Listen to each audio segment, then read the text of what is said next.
Alright, blue-green climb. Deck lists are due for... Deck lists are due for the Twitch Rivals tournament in 3 hours. So, if this goes well, we're probably going to play this deck for like 2.5 hours. If this goes poorly for the first hour, we'll probably switch and play some Jeskai aggro. And then the plan for the rest of the day is to do donation decks as normal.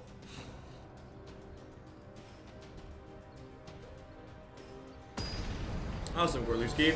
Yeah, that one definitely felt like a good mix.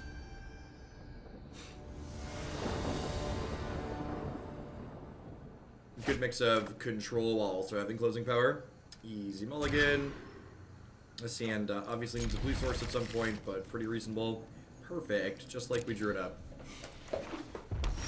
The shuffler may be flat, but the stream is great. What's going on, Cogs? Thanks for the half year, I appreciate it. Welcome back.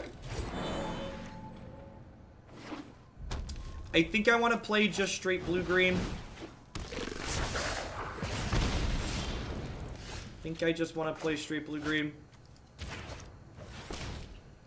Man, I really hope there aren't disconnects during the tournament. That would really suck. Hey, Kratis, thanks for the 12 months. I appreciate the entire year. A Knight the Defender of the Realm, go forth and protect us from Twitch chat. So now I have to decide. So, I don't have any Explore creatures in sight. So I could, like, I think whatever creature I play here is probably going to die. I think I'm going to lead on the Wildgrowth Walker just because if it doesn't die, it blocks this 2-1 profitably. And then my curve here is probably going to be Krasis as a 2-2 next turn into play and pop this in the same turn on turn 4. I think if you have Explore creatures guaranteed, it's right to hold on to Wildgrowth Walker until you can get some Explore creatures going with it. But without Explore creatures in sight, I think I want to play that so I can sequence like this. So the Walker will get played, got played that turn, this gets played this turn, the next turn I'll play this and poop it off.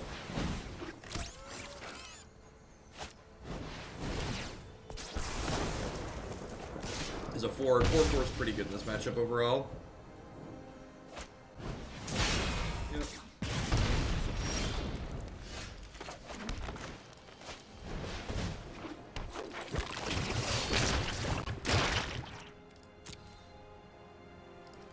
What's going on, Bulletproof Pro? Thanks for the 25 months. I appreciate it. Yeah, all the timings in general have been a little bit wonky. They have like a Wizard Lightning as their last card. They have a Shock as their last card.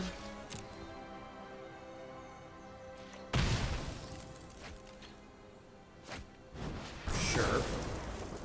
Alright, I mean, we're kind of in an okay spot at this point, right?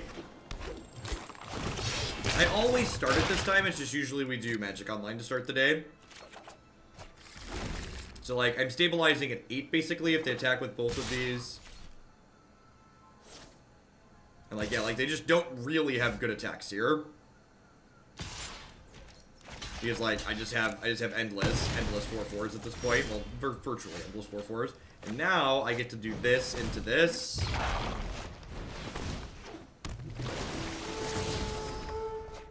Perfect. That felt really smooth.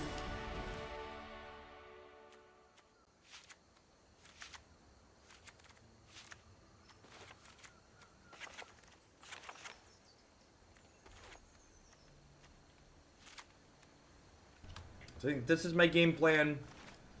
We bring in the extra Spell Pierce, Thrash.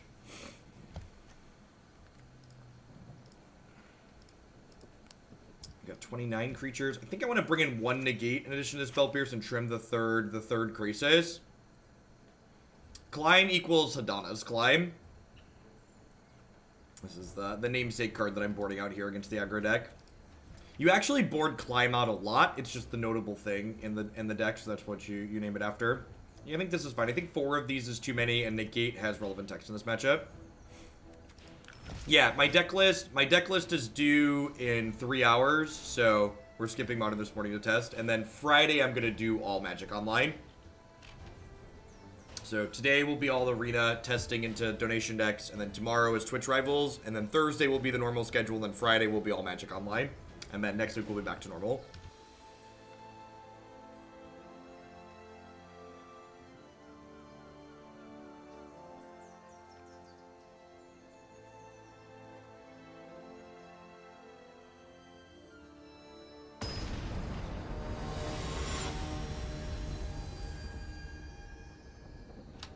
Yeah, everyone streaming the rival tournament will be streaming on 5-minute delay.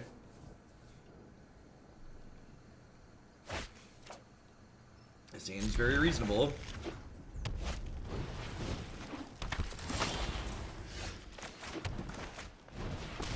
Can we just always have Elf on 1? Is that a thing? This card's pretty good in this matchup just because it's a 4/4 for 4. Friday is also the Mythic Championship for people that care about that kind of thing.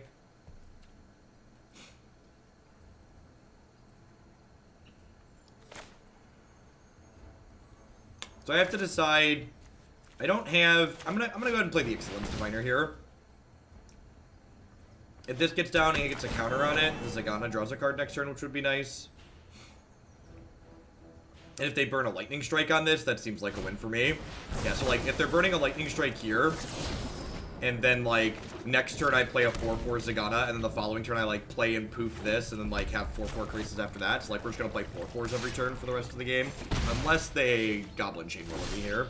And no Chain Whirler probably means this game is over.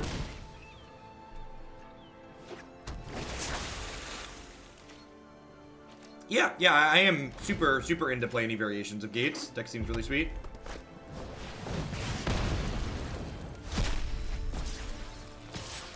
$40. Krasis costs 1 Mythic Wildcard. Doesn't cost much at all. 1 Mythic Wildcard. The thinking behind Excellence Diviner is that the Explore package is your best way to beat the aggro deck, so I've got a 9th Explore creature in the sideboard.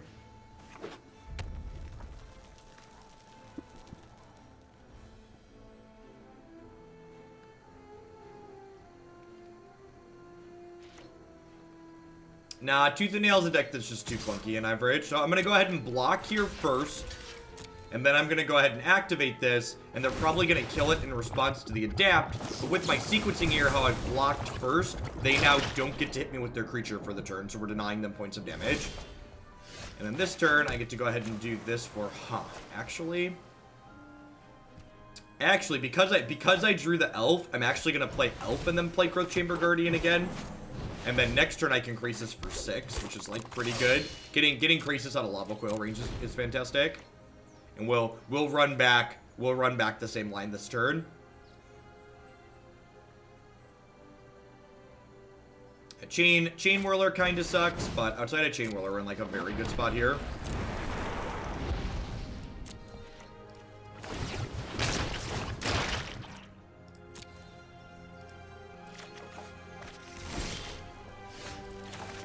This will be X is 6. Get to draw 3 cards, gain 3 life.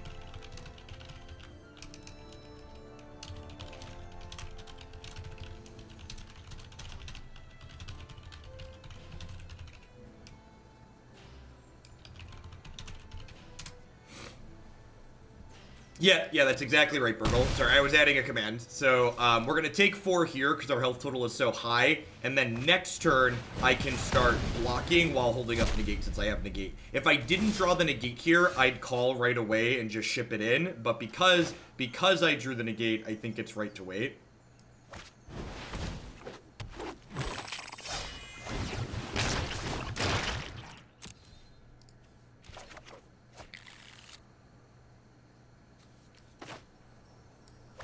I'm just going to put this into play tapped. I'm just going to go ahead and pass here. If we race, we win. Maybe. It's not guaranteed.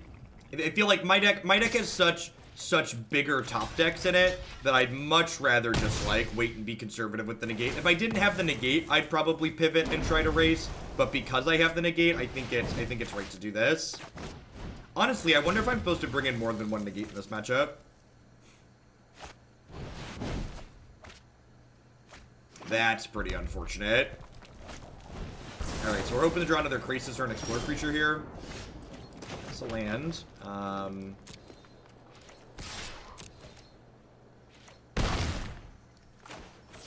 I think at this point, I'm just going to go ahead and play this out.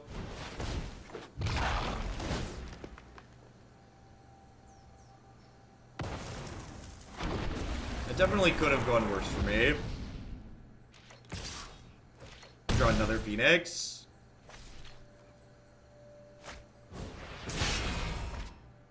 Okay. Yeah, I should have tapped the elf that previous turn. I agree with that. Joke. That's unfortunate.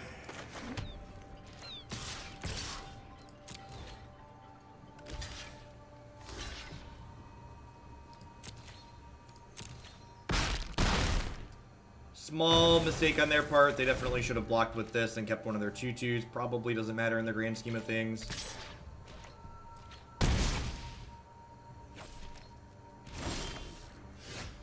Spell Pierce looking pretty mediocre at this point.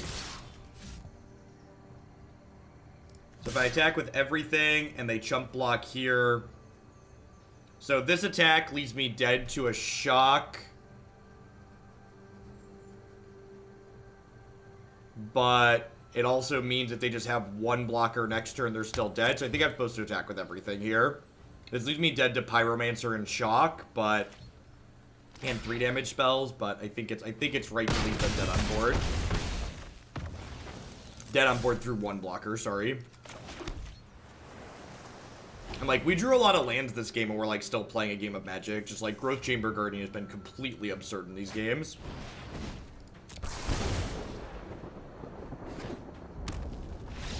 Yep, if they wouldn't have blocked, they'd have killed me. Maybe a small mistake on their part, playing to not lose as opposed to playing to win.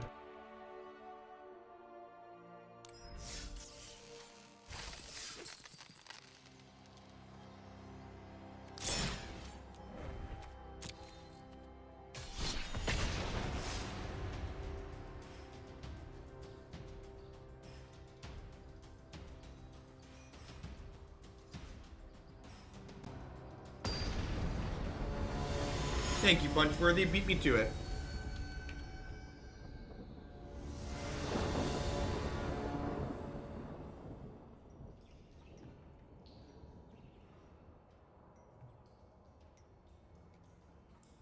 So their mistake there was that if they would have just taken 10 on the attack and gone to 2, they would have killed me by attacking for 6 and then shocking me the following turn. So by blocking my 4/4 with their 2/1, they cut themselves off of the out of being able to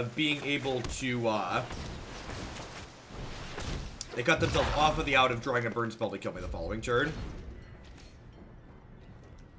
All right, let me make you a neon sign that says I have Spell Pierce. Enjoy.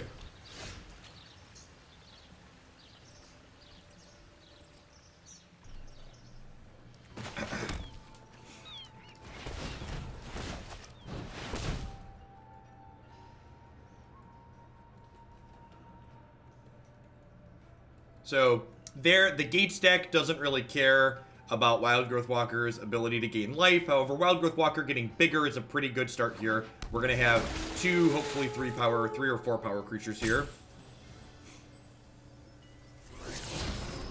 So I don't really want to draw Llanowar Elves. Let's ditch that, I guess. Krasis seems fine, I think. And I'm going to continue holding up Spell Pierce here because I prefer not to get Gates Ablaze next turn.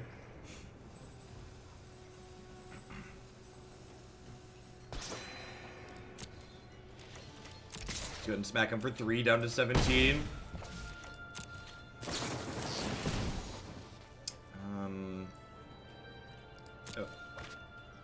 This could let them Gates Ablaze through the Spell Pierce next turn, which sucks.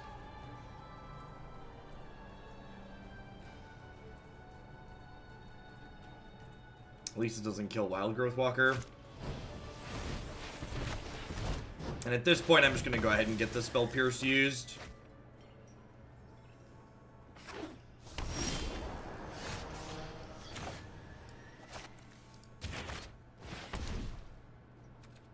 Perfect.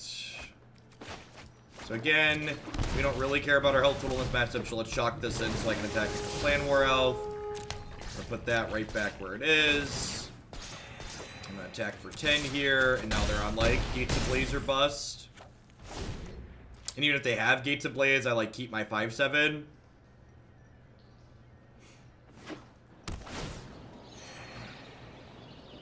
And the Angel here would be a little annoying. He's got nothing. Alright. Have I mentioned I love Spell Pierce in this format?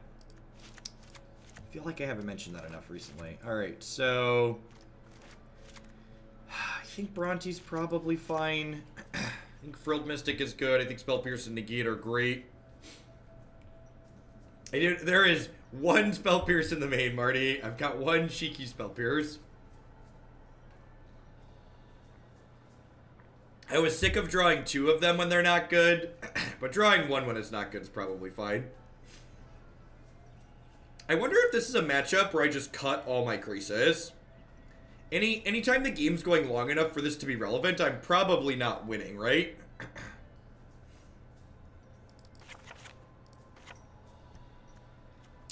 Yeah, so, like, I get that the Wildgrowth Walker gaining us life isn't relevant here, but Wildgrowth Walker getting out of range of their thing is good, but I guess at the same time I'm boarding in Negate and stuff to, like, help fight that. Vivien Reid's probably out for a similar reason, although she does kill their 8/8, which is kind of nice.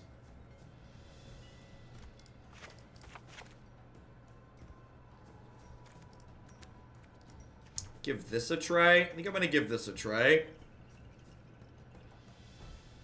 I'm bringing in Brontodon as an aggressive creature that can also kill that kind of stuff. You know, I don't know about Wildgrowth Walker or not. It might also be that, like, I just don't want this card. Not 100% sure. I could see Walker being important just because it gets out of range of Gates Ablaze and, like, beats them down quickly.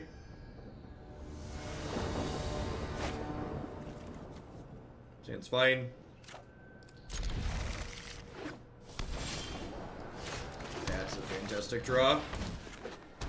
So this hand's really good now because I'm gonna get to.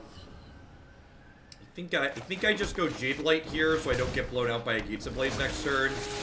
And then next turn, I can go shock this in, Growth Chamber Guardian, hold up Negate.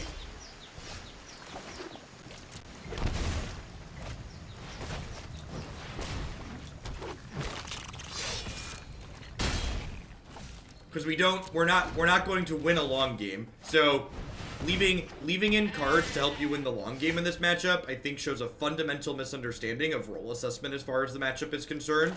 This matchup is about being able to boarding my climb out. Boarding one of my climbs out is probably wrong. We're the beatdown in this matchup. We are interested in killing them faster, not going long.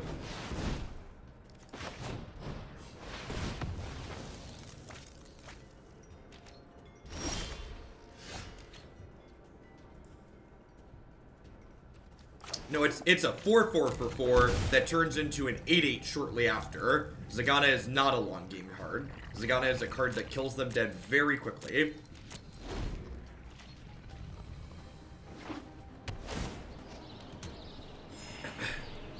Yeah, there should definitely be 3 climbs in my deck still. Not having 3 climbs in my deck is a mistake.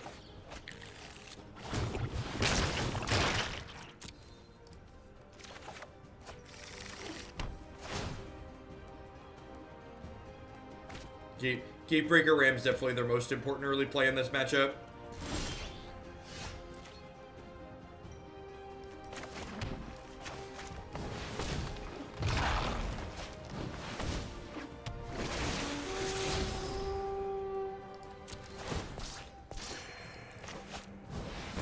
We're not beating another Gates Ablaze, so sometimes you're going to be in a position where you can beat things, other times you're not. So if they go even just regular Gates Ablaze here, we're probably dead. Sure.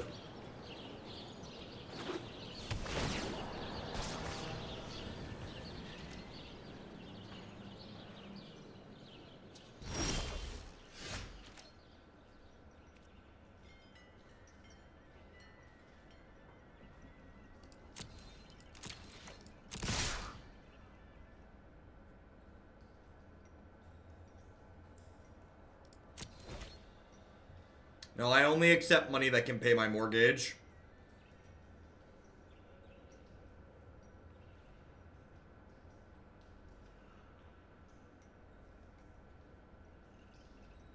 Awesome, aimbot. Well, thanks for being here and thanks for keeping me around.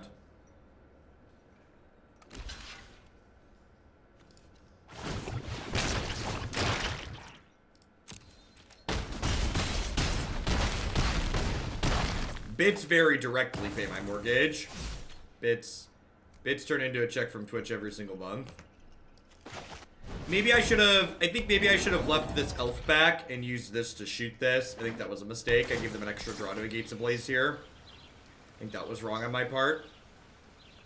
I should have not attacked with this elf and I should have used this.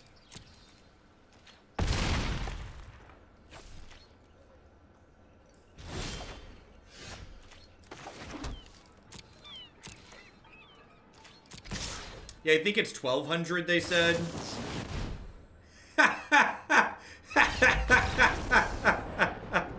Sure. Not beating that, whatever. We said we weren't beating a sweeper, right? I definitely want the extra climb in my deck. Cutting that is wrong. I think this is actually worse than Wildgrowth Walker. I think I want cheaper creatures to hold up counterspells. I guess I didn't need to attack with everything, huh? Just settle the wreckage just like wasn't on my radar in the slightest. I definitely didn't need to attack all there, so punted that one out of the park.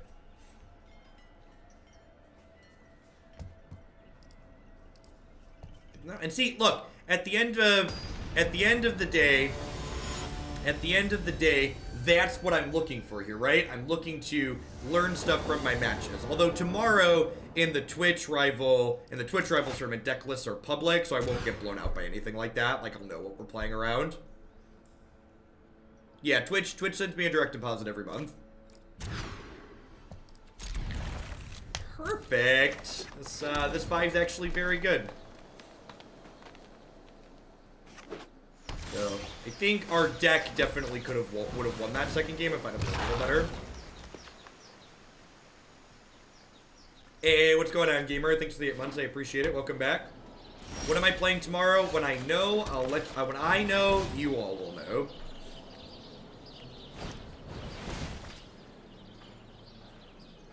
Honestly, I don't even really want Jadelight to draw 2 cards. I think I'd prefer if it just got bigger. Perfect. A little bit of column A, a little bit of column B. Yeah, maybe, and this is the valuable thing to learn from this matchup is I should probably leave all the Wildgrowth Walkers in, not because it gains me life, but because it makes me the beatdown.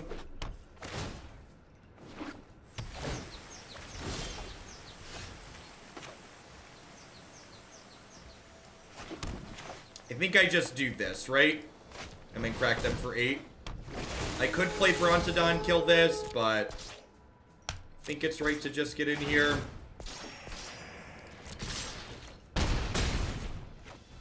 And like now, even if they sweep me, I have 2-turn lethal. Well, they're playing Nexus of Gates. That makes more sense.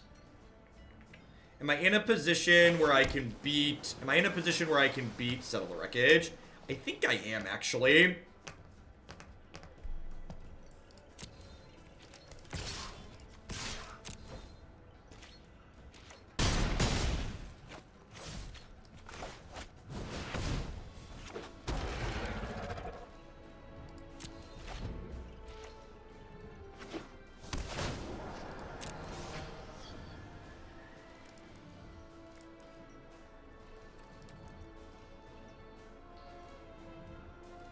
Oh, I could have attacked for lethal because I wasn't paying attention. You're right, Burgle. I should have attacked for lethal there. Because if they don't have it, they then die. I agree. Indicium, thanks for cashing in the Prime support this way again. I appreciate it. Incendium. Incendium. Let's go ahead and blow this up now.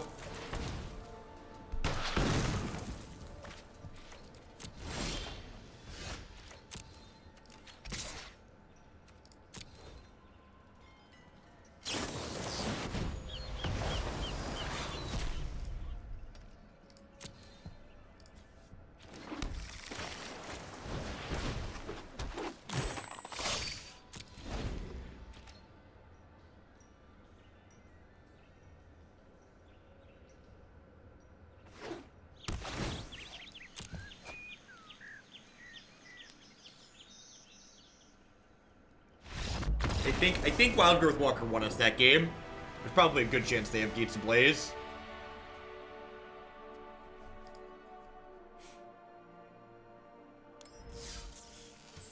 It definitely punted the second game by attacking into a Subtle Wreckage needlessly. Just didn't know that was something that wasn't even on my radar to play around in the matchup. I didn't realize they were on the Wilderness Survival build. Hey, Winford, thanks for the 3/4 of a year. Welcome back, I appreciate it. The hair did turn out really well, I agree.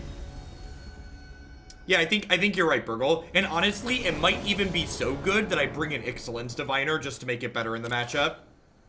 That might actually be the case.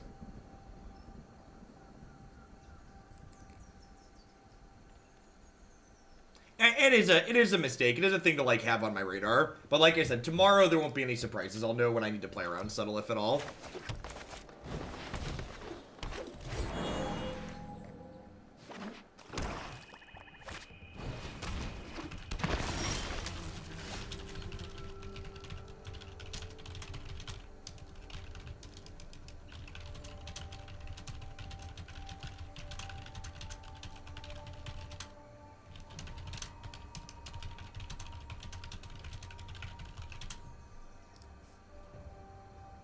Alright, time to get climb going. Just get climb going ASAP. Morning tracks. Hope you had a good one. Welcome.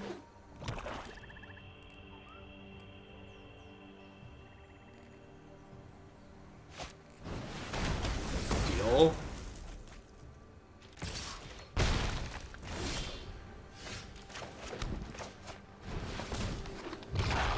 UG turns is an extra stack.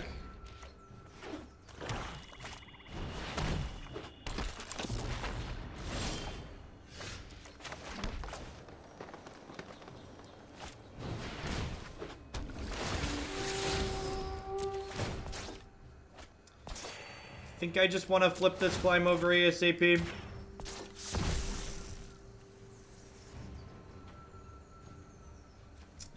I'm gonna offer this trade. I think I'm gonna offer this trade.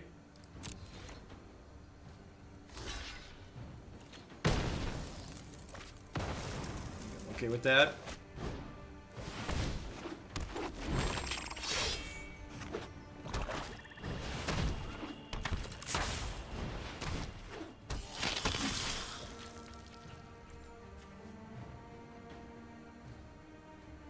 I think playing Incubation Druid over Growth Chamber Guardian also shows a misunderstanding of your role of this deck in Incendium. I think if you're playing Incubation Druid instead of Growth Chamber Guardian, you definitely need to be playing Sultai, because Incubation Druid is a testament to you want to be going bigger as opposed to killing people, and Growth Chamber Guardian kills people. I think your red matchup is also much worse without Growth Chamber Guardian, which is super relevant.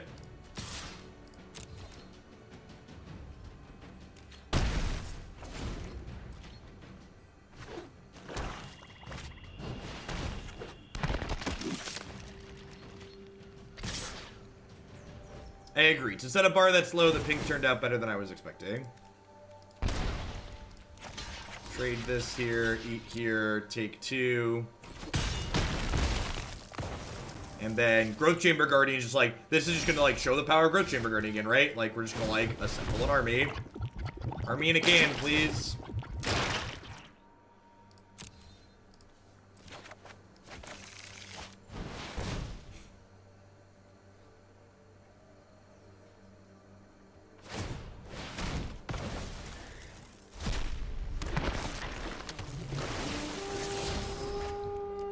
I think, like, actually, it's funny. My vigorous typing 2 seconds ago was responding to someone on Twitter who was saying I should play the Jeskai aggro deck tomorrow because it's proactive. And, like, I think a lot of people don't understand that this is an aggressive deck. Like, this deck that I am playing, the reason why I like it is because it's a proactive deck. This isn't Sultai.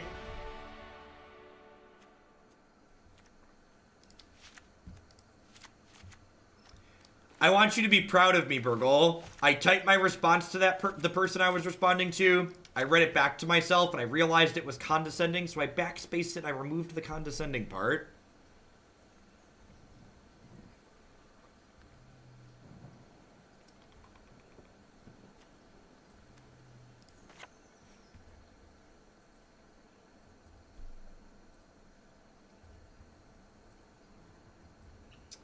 I think I just bring in these. Usually you trim at least one climb against the aggro decks. Vivien comes out against aggro too. Krasis is just decent against aggro too.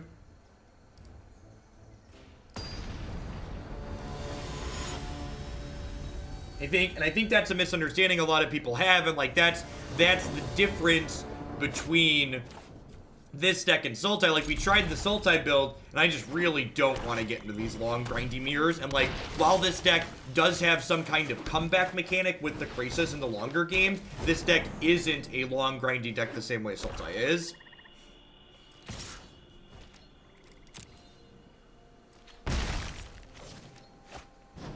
Cards like Climb, like Zegana, these cards allow us to go a bit...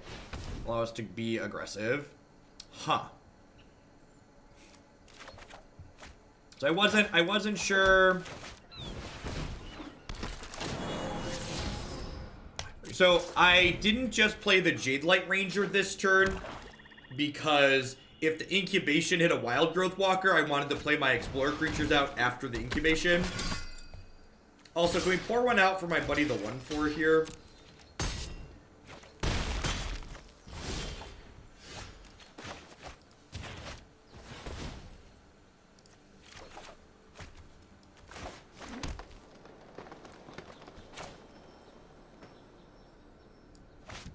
I'm gonna lean on Growth Chamber Guardian here because it might bait a removal spell.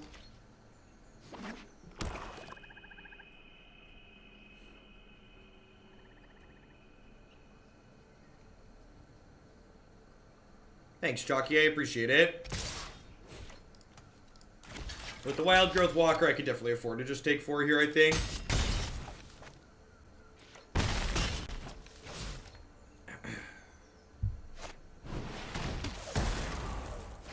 Yeah, getting the cast down. The fact that they know we have the Wildgrowth Walker and they burn the cast down maybe makes me think they have another land here would be great. Perfect. Land lets me go Walker into Jadelight. Get a little Texas Ranger going on here. So while drawing lands is nice with Krasis in my hand, I was kind of hoping to hit a spell there so that way I could have a 4/3 in play. So I'm gonna go to 14 here. We'll bump here. We'll trade here.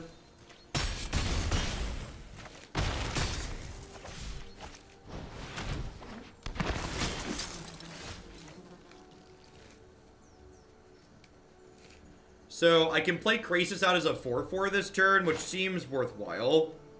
4/4. 4/4 is like the sweet spot for Krasis, right? It's like Cloud Blazer mode engaged. Draw 2, game 2. They found me a Wildgrowth Walker to pair with this Branchwalker.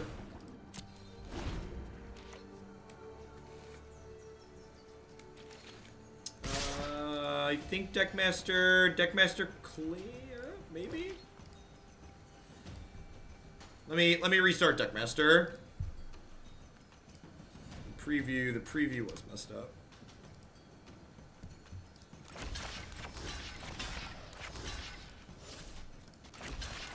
Really?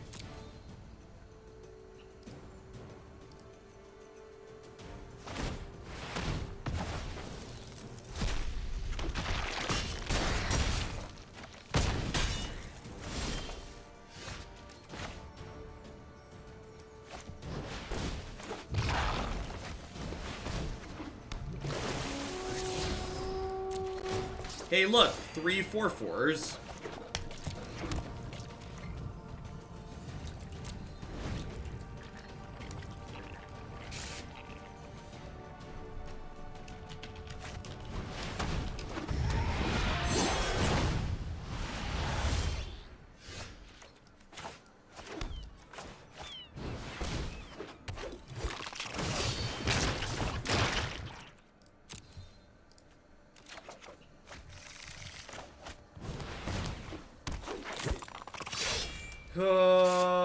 I'm losing the race at the moment, so I need to just not attack. They have so many first strikers. So we're waiting on an Incubation Incongruity or another Krasis. Hey, look at that.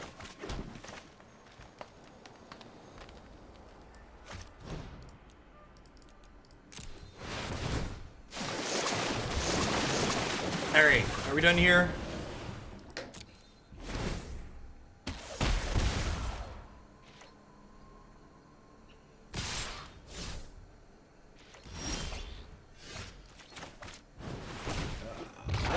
Walker Texas Ranger is here. He will alleviate all of our fears.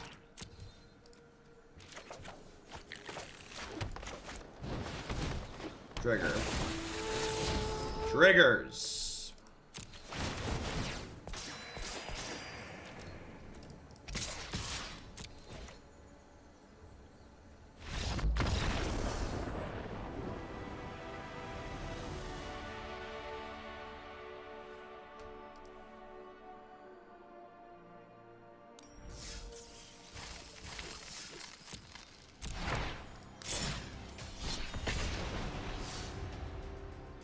I'm so ready for this on an iPhone, right?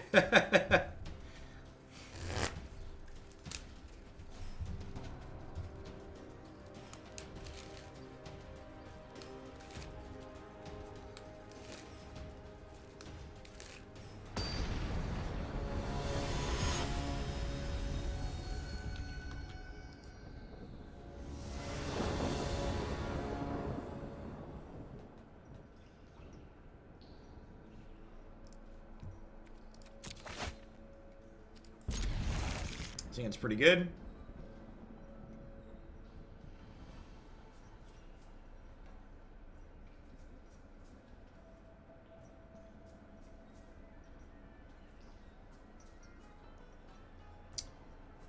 There's probably an Incubation on one hand. I want to dig for an Explorer creature to curve out after my Wildgrowth Walker. Feels bad to hit Growth Chamber Guardian, but I think it's right to play that on when I did there.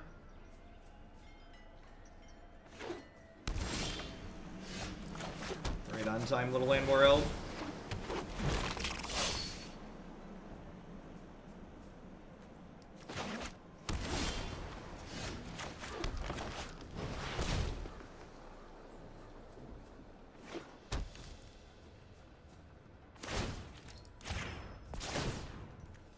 That bodes well for us. No counterspell, no removal spell, no discard.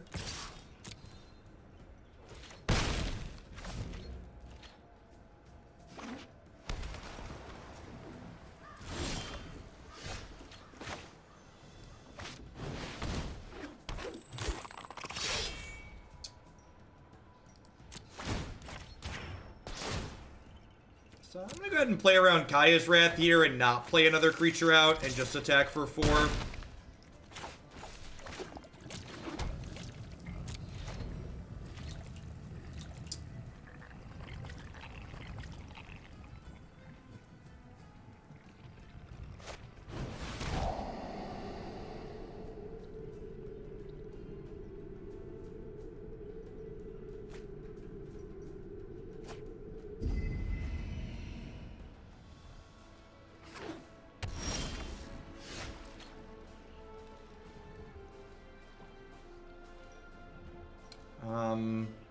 Huh.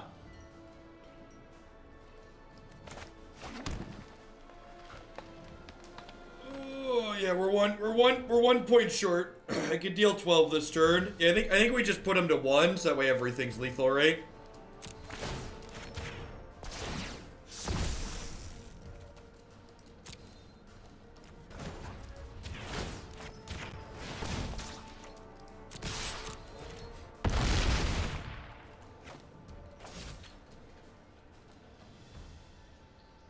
Do I play a Llanowar Elf out here? Yeah, maybe I should have played an Elf the previous turn. Playing an Elf plays around double removal spell. Playing Growth Chamber Guardian plays around... I'm gonna play this out because this way I can beat, like, Moment of Craving. Might be wrong. I definitely should have played the Elf the previous turn. I should have done the math of how much we were gonna hit them for this turn and played Elf out 2 turns ago. So that way they would have been dead on that attack.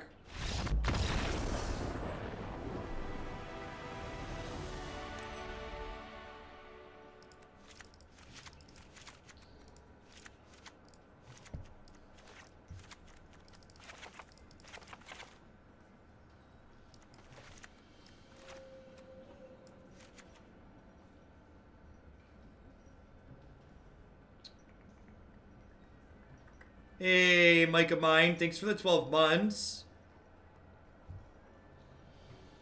Found some screaming children in the background. I knight thee, defender of the realm, go forth and protect us from Twitch chat. We just cut Zegana here. Is this going too low on creatures? Is this 23 threats? I feel like I want to cut Zegana just because it's expensive and they're often killing my board, so she's not going to draw a card. I think Incubation Incongruity is important just because, like, it finds my Krasis more consistently, and it exiles, like, Lyra if they board that in.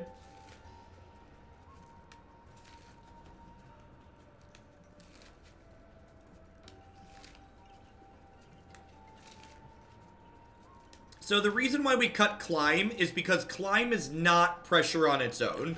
Climb is a card that when combined with other creatures creates pressure, but this is a matchup where they're going to be killing a lot of our creatures. So I'd rather have threats and things to protect my threats rather than cards that only work well when I have threats in play. I think we are getting under them a lot of the time, Burgle. I think Spell Pierce is pretty important. And, like, the other thing, too, is, like, we put enough pressure on them that they're, like, forced to play into Spell Pierce in a lot of situations.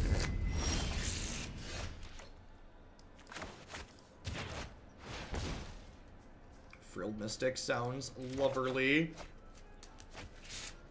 So, originally I wasn't going to play this Hinterland Harbor out because I wanted to conceal what I drew.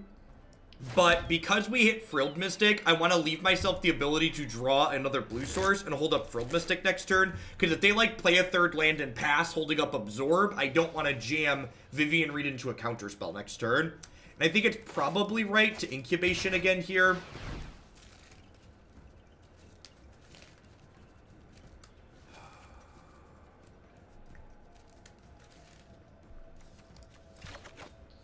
And then play this other elf out. Yeah, like that couple of turn sequence there, I think really just shows, like, the reasons why I love this deck. Just so many micro decision points. Cry of the Canarium is kind of a worst case scenario there for our double elf start, which is unfortunate.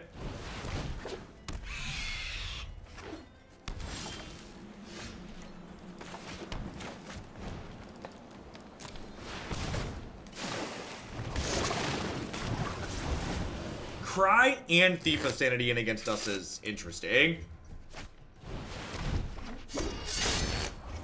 So now we're hoping to draw a land for this Vivien to shoot the Thief.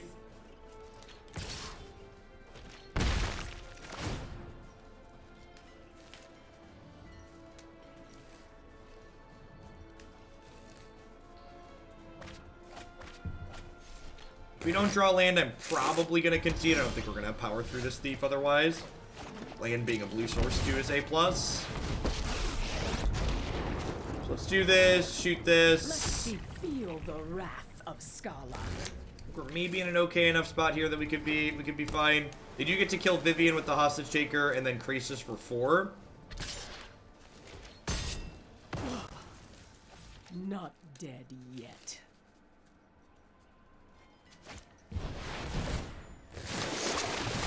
Cry definitely wasn't a card that was on my radar going into this matchup. So that's good to know that we're going to bring that in. some amount of time.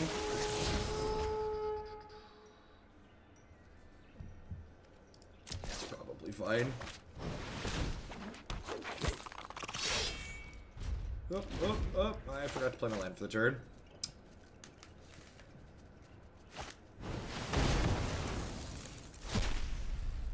Alright, we'll pack it in there. Multiple, all the cries are in the deck. Got it.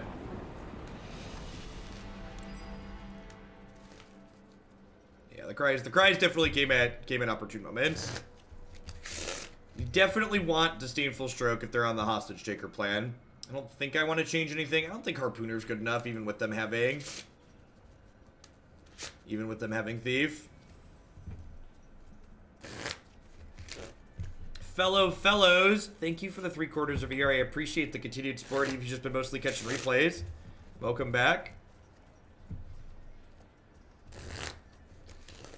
Do I want Thrash Threat?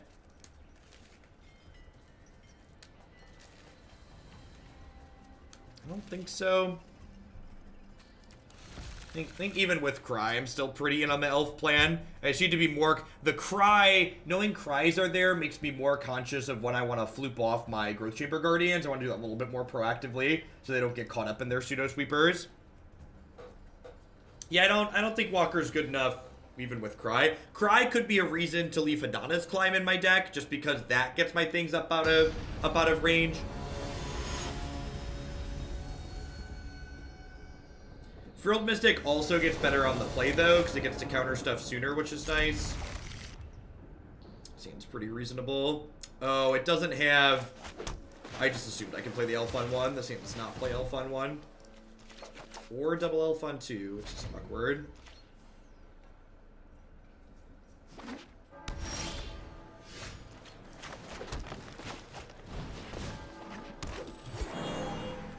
I'm gonna hold on to this since they have both Hostage Taker and Thief of Sanity in their deck. Knowing that they're boarding in heavy creatures too, like, gives us better information of how I want to sequence with this card.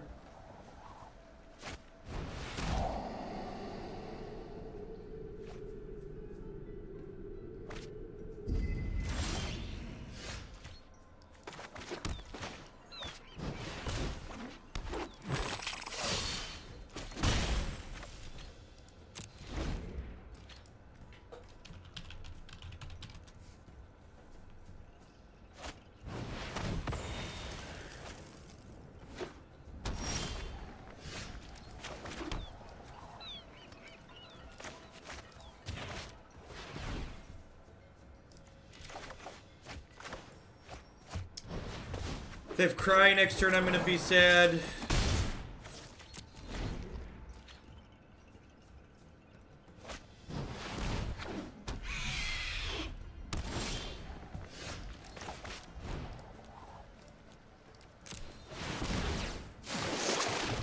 Hostage Taker me, bro.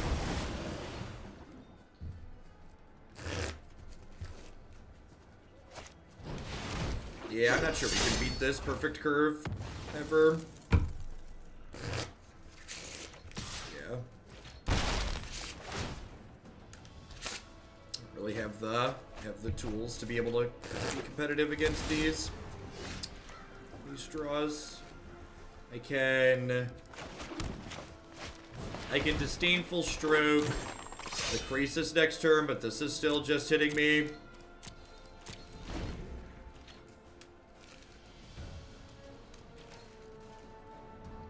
You need them to, like, either not have the Thief or not have the Hostage Taker.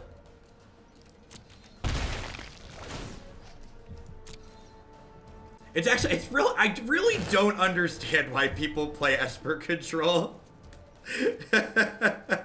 Like, we just, like, dumpstered their pile of dog poop game 1, like, when they were playing Esper Control, then, like, they boarded in cards that can actually win the game, and, like, they're able to, like, actually beat us 2 games in a row, like, because they have spells that do things in their deck now.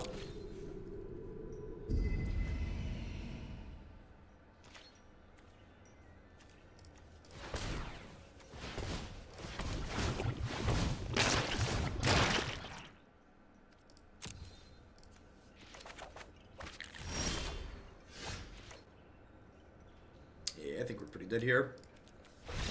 Hey, Jackal Girl with the resub, and Zerko, thanks for the 5 months. Welcome back. I appreciate it.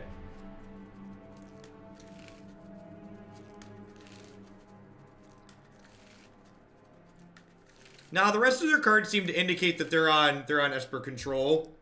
R1 Spam, thanks for the Twitch Prime support. I appreciate it. Welcome back.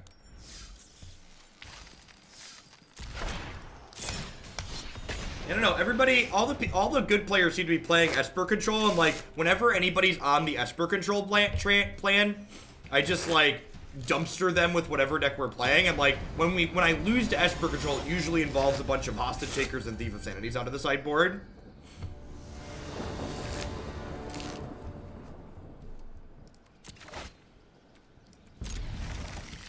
More power to them, I guess.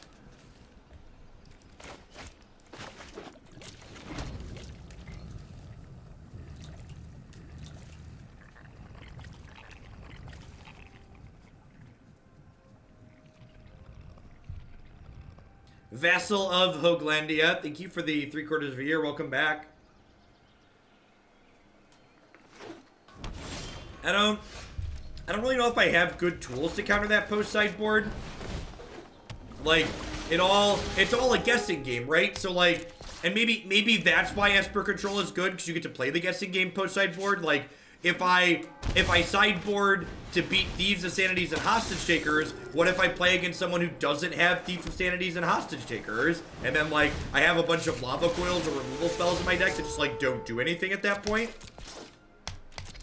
So maybe just like the being able to pivot makes it good.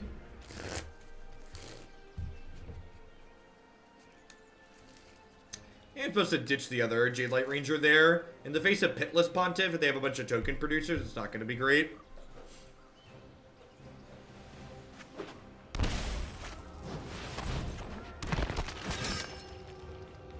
Fine for me at least.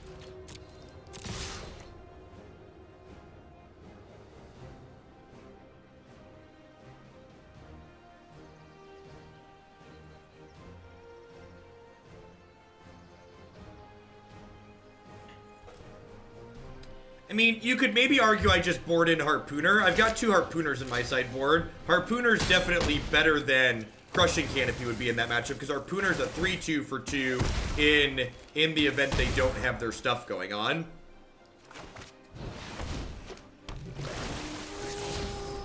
So, like, I've played Crushing Canopy in this deck before, and I'm pretty sure Harpooner's better. And Harpooner's better in that matchup, depending on what they're doing. So maybe I just, like, make a note to board in Harpooner against Esper, assuming that they're going to board in Thief.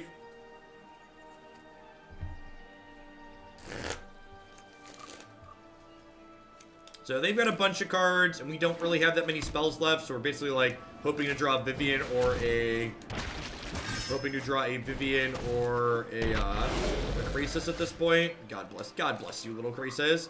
So I can't even really attack with Jadelight here, just because it'll trade with the Footlight Fiend and they'll draw a card. So I think I just go land Krasis for 4 since we drew that like a professional. Waiting a turn doesn't let me draw an extra card. I think it's worth getting down now. No, Thief of Sanity is much better against Nexus Game 1 than anything Esper Control is doing. Being able to take their cards and use it against it is, like, much better. Yeah, I mean, I left my 4 Incubations in Punk Count. The problem is, like, we're talking about my deck. I don't have more removal than the 4 Incubations to bring in there. So, like, I can't really board differently outside of Krull.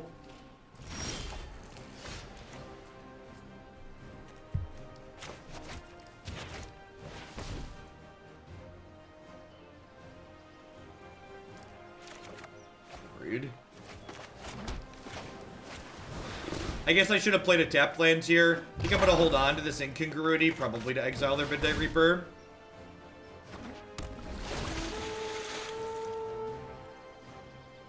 And then again, like, the other question is, like, even if I had more removal to bring in, would I even really want to bring in more removal against the Esper deck on the off chance they're not going to have any creatures, right? Like, I've got 4 Incongruities and 2 Viviens. Maybe I just want a 3rd Vivien in the board. That could be a meaningful takeaway from that. Like, Vivien is awesome against Thief and it's good against Esper in general. So, like, play a third Vivien in the 75 could be a meaningful takeaway from that.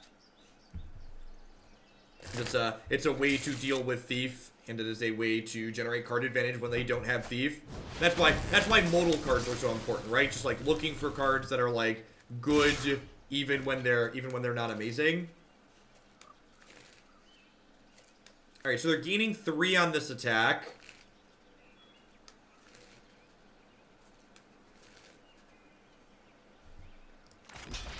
They do this. Do I want to trade with the Midnight Reaper? This give them flying things or just lifelink? Just lifelink.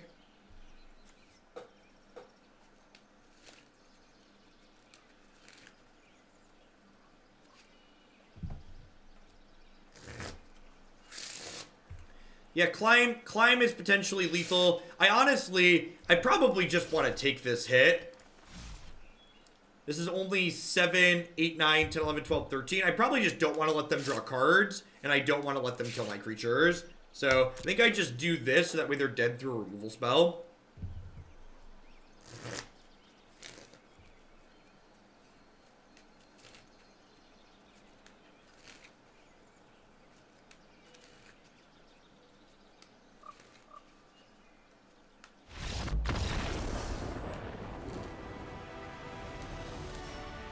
Good line, good line.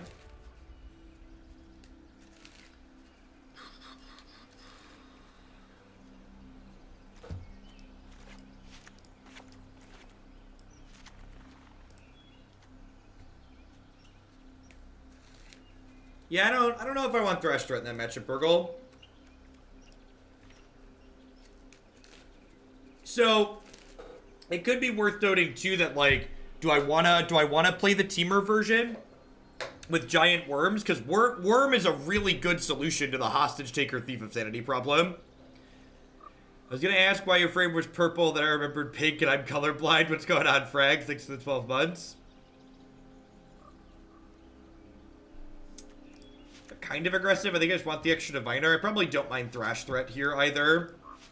I'm gonna trim a couple copies of Vivien. 1 copy of Vivien. Maybe we'll kick the tires on Teamer after this. Worm is really good. Like really, really good. Worm could be the solution to all of our problems. Yeah, two hours before I have to submit a deck. The animation value on the worm is also wonderful. I agree with that.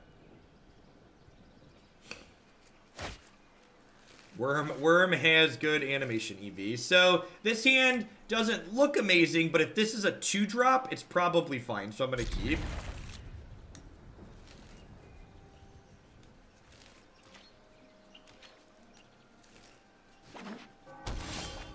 The Rivals tournament is tomorrow.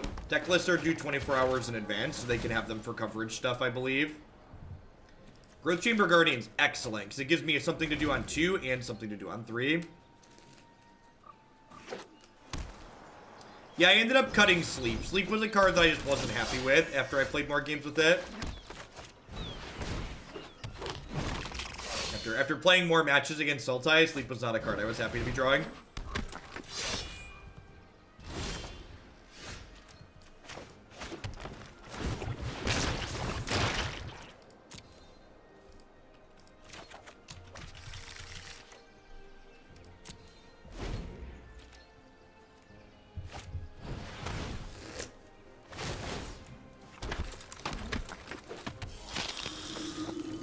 Part of the tense in that command is wrong, but it'll be relevant tomorrow.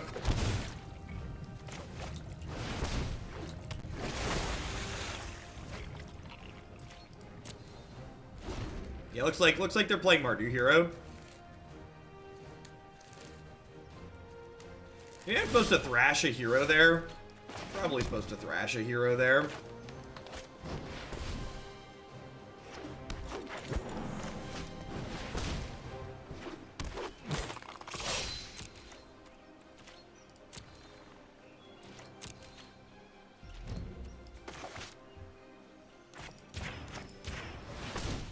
So this technically gets blown out by a removal spell, which is why I'm doing it during their upkeep. So if they kill my Growth Chamber Guardian in response, their hero doesn't die.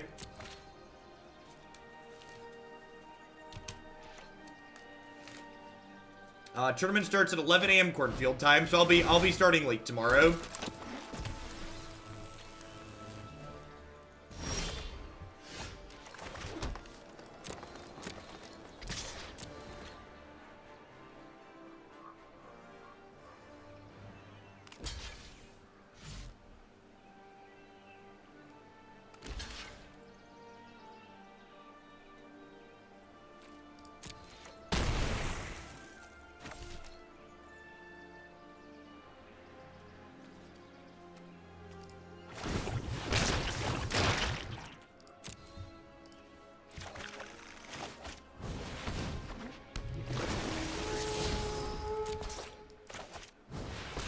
Maybe I'm supposed to play this rather than just make another 3-2 here. Zegana giving my board tramples pretty great here. Next turn I might just attack with everything and like floop the Zegana up to an 8/8. That's kind of scary. Well, I guess I have Incongruity to make that not relevant.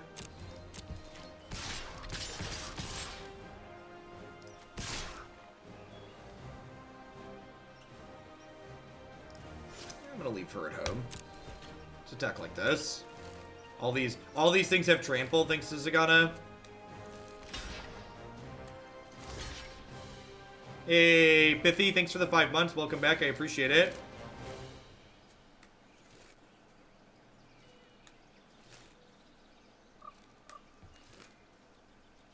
Correct, Nivek.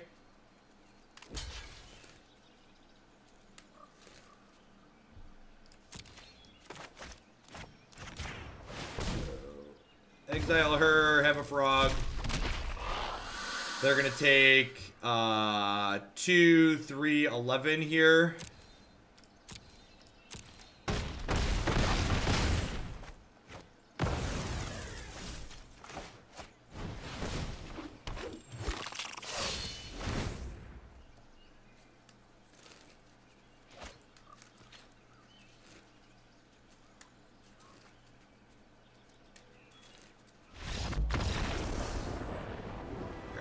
Let's take a look at Timber Climb. Wurm is probably just the answer to all of my feelings.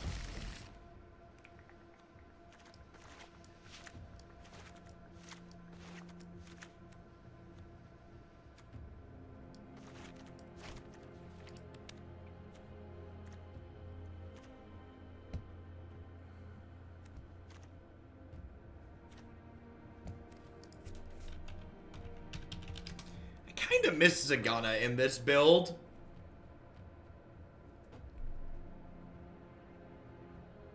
Do I need Thrash Threat if I also have Ravager Wurm?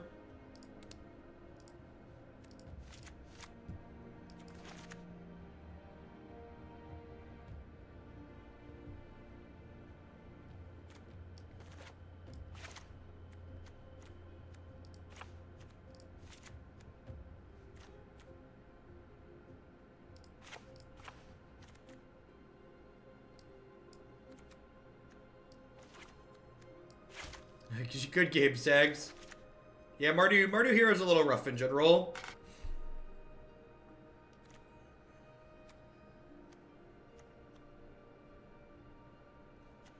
What do we think of this? There's no Spell Pierces in this configuration, which is a card I've been kind of happy with, but Mystic, Stroke, Negate is probably plenty.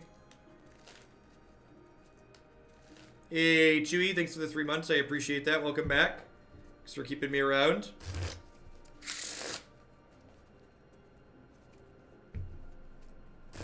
This seems pretty reasonable. I just like how proactive Zegana makes us. And I think Lava Coil is better than Thrash Threat in the sideboard.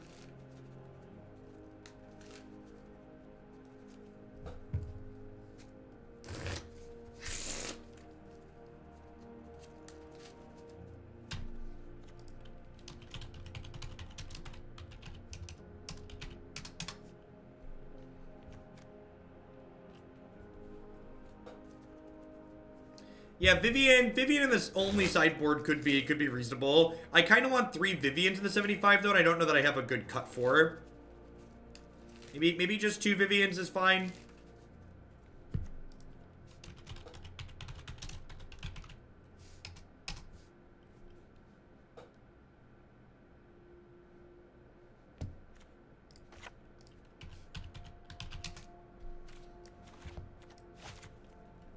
This probably isn't unreasonable. This is like moderately proactive.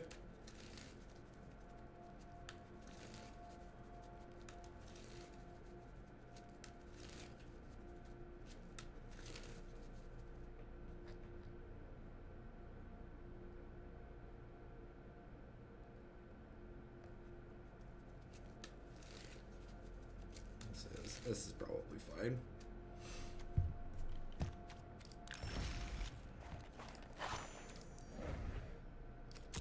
It's not even just about Domri being bad as it's not even just about Domri being mathematically bad so much as that, like, again, be problem answer based when you're building decks. So we don't have problems that Domri solves, even if mathematically we could make it work.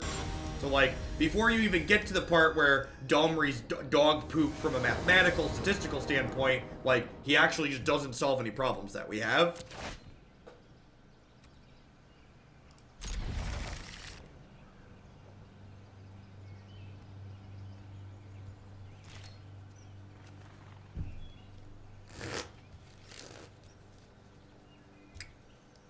I think I'm just gonna put this tapped on 1 rather than deal 4 to myself.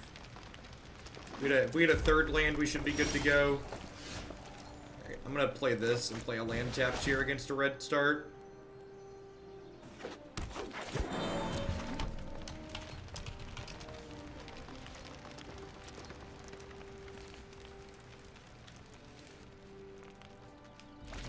Yeah, before asking if you can, you should ask if we should, basically. Like, should we do this? Why should we do this?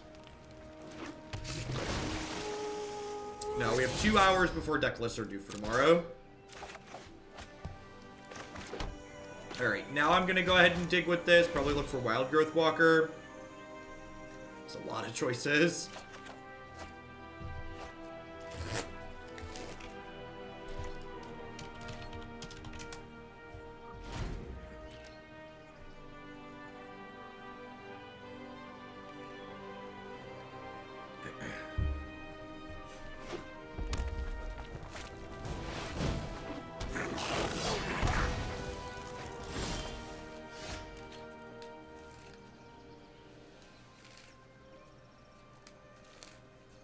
Just as, like, a generic comment, and I know people aren't saying, hey, are you sick, with an intention to be rude, but, like, it is kind of rude.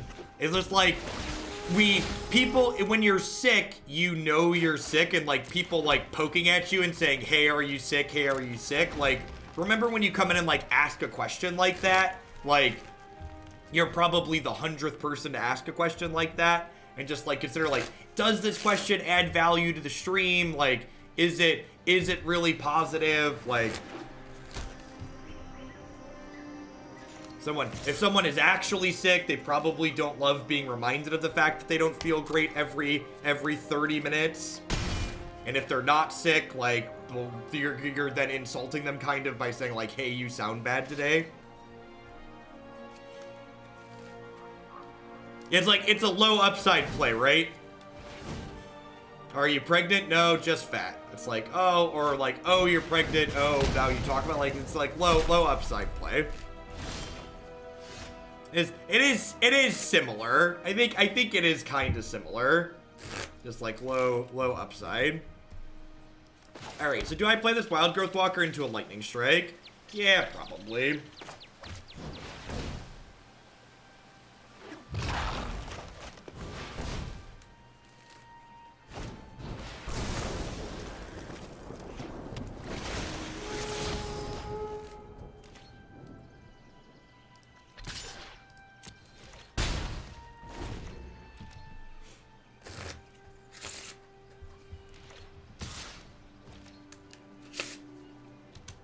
Our Jade Lights are just, like, determined to die to Goblin Shade Whirlers. You know, it's possible that because they kind of passed holding up a removal spell there, that I should have played Growth Chamber Guardian and just passed leaving mana up for it. So that way if they went to kill it, I could pop it off in response.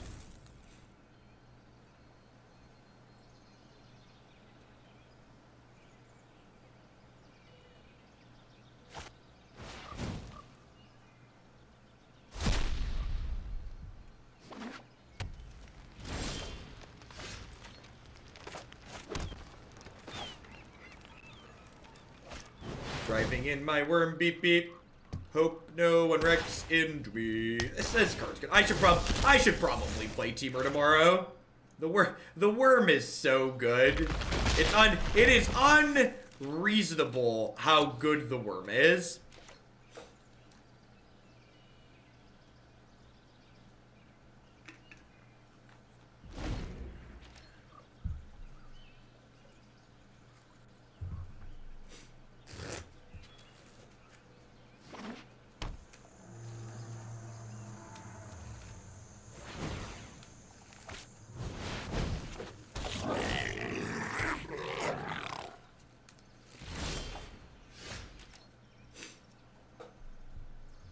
Hey, Isha, thank you for the very generous tier 3 resub. I appreciate that. Welcome back. Thanks for keeping me around here.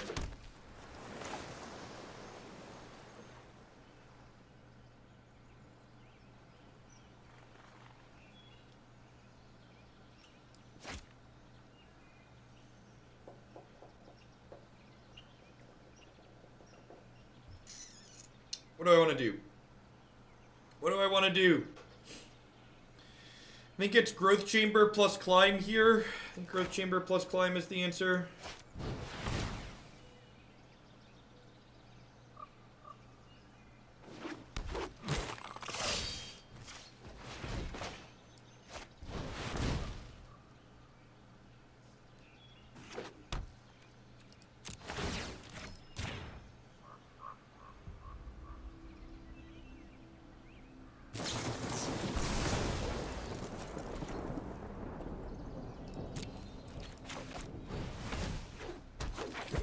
Yeah, they named Goblin with the unclaimed territory. They're probably playing. Is this like the red green? Did the red green aggro deck the top 8 of the Grand Prix have? I think the red green aggro deck from the Grand Prix had Siege Gang in it. It definitely had unclaimed territory.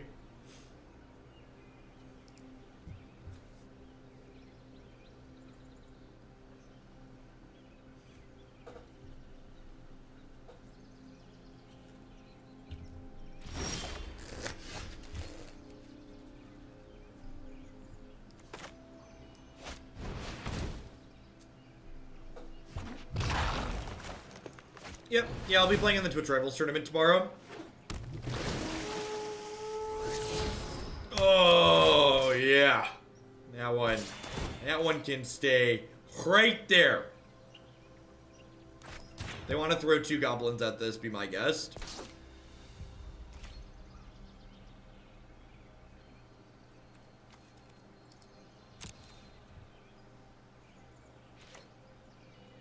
The Rivals tournament starts at 11 a.m. tomorrow. So I'll be starting late. I'm not going to be streaming beforehand. Then Thursday will be my normal schedule, and then Friday is going to be a short Magic Online only day. While I...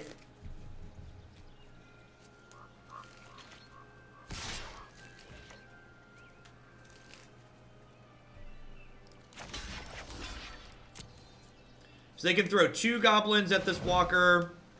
Or a burn spell. I think I'm okay with either exchange there. Oh, that's pretty good. Alright. Sure.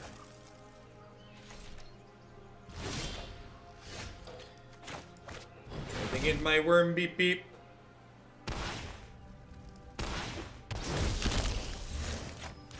Gobble gobble.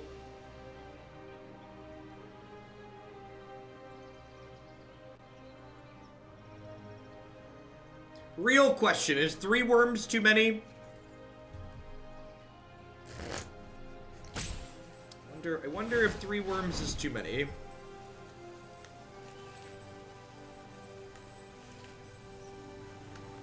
I only have 2 right now. These are only 2 worms in my deck.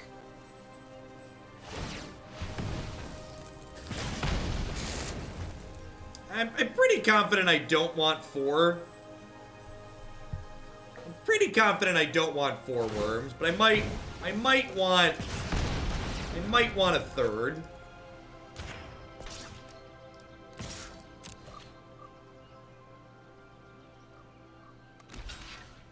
Thanks. Yeah, and we have incubation incongruity, so I think 3 is plenty.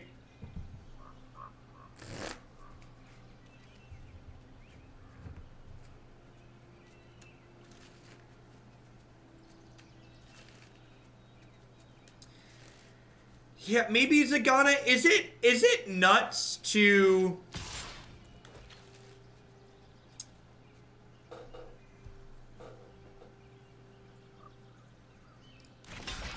What if I block like this? This plays around Collision Colossus.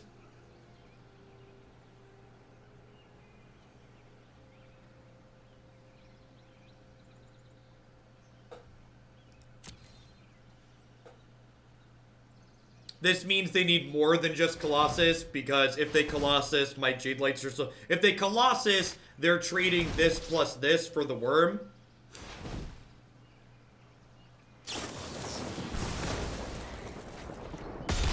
And, like, now they traded Shock for Jadelight Ranger, which is fine for me.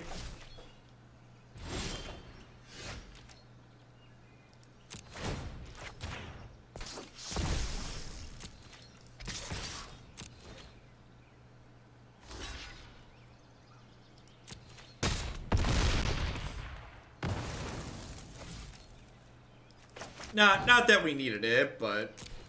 There we go. Oh, I miscounted. Wow, it's been a while since I've miscounted my lands. Didn't matter. Miscounted, drew 1 less card, didn't matter.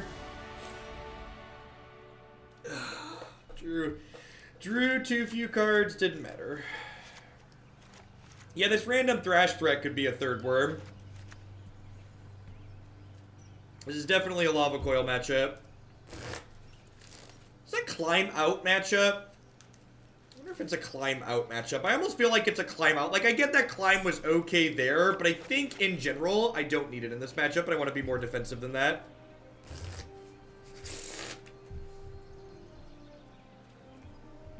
No, that's not true, Bob. Climb is very good against Sultai.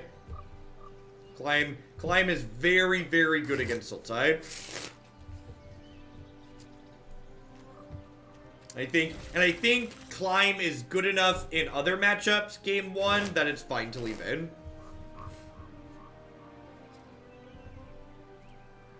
Brontodon could be okay. Brontodon does block Goblin Chain Whirler really well, which could have merit.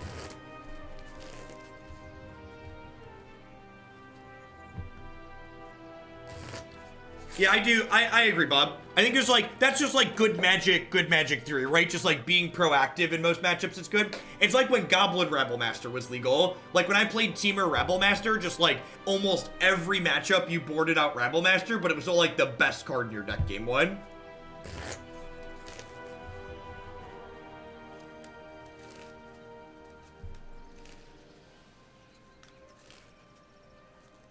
Bob, do you think 3 worms is too many? You've played a lot of this format. Is three worms crazy?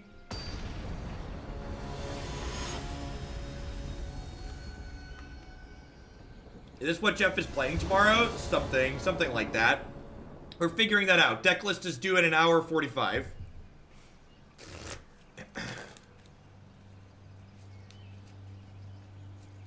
Who is Bob? Bob is someone that I've traveled to play Magic with on occasion. He's in, he was part of one of my testing groups when I played a bunch of XTCG. You'd play Carnage Tyrant over a third worm? I don't know that I really like Carnage Tyrant right now. I think I'd rather have more ways to kill Hostage Taker, because that card's really annoying. This curve is great, just like 2, 3, 4. This is why Zegana's really good. The curves into Zegana are fantastic. What decks am I choosing? I think I'm playing some kind of Climb variation.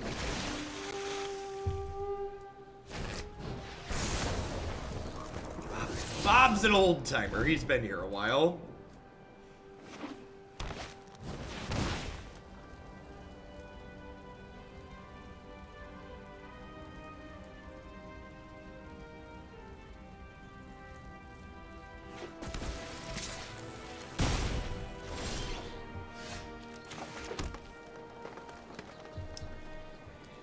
Because I have double Lava Coil, I'm just gonna Lava Coil plus Incubation here.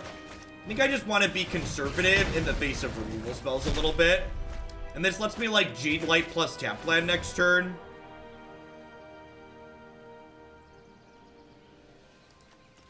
The 5 lands lined up already. Let's just grab the Worm.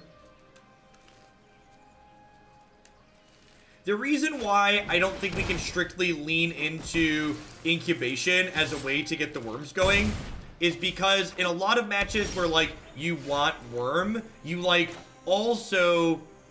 Where you want Worm, you also, like, need to be using your Incubation as removal spells, which is a big deal. Am I ditching that? I'm gonna ditch that with how much top end's in my hand. I think I'd like to find a 2 or a 3 mana spell, so that way next turn I can go like Lava Coil plus second spell.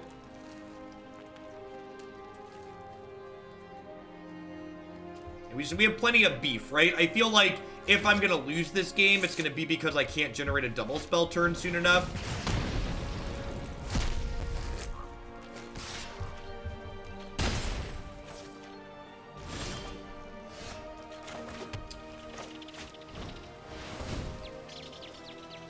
I think I'd rather do this than play Zegana this turn, because if they play another removal spell next turn, I'm going to be really sad that I take another hit for 3.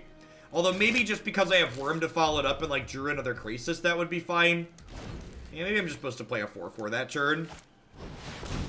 Yeah, the Rekindling Phoenix is pretty punishing for the sequencing that I took here.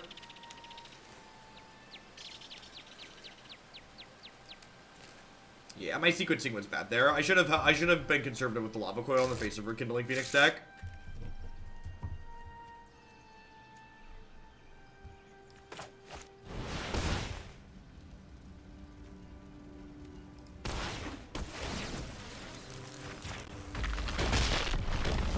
Now, playing Krasis here is wrong because next turn Krasis will be a 5/5, and a 5/5 can block their 4/3 profitably.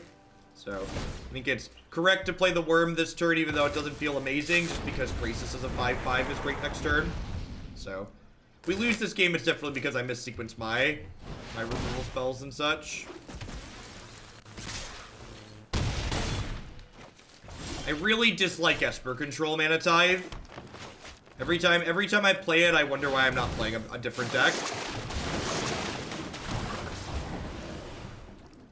We'd be in a pretty good spot right now if I'd have sequenced better.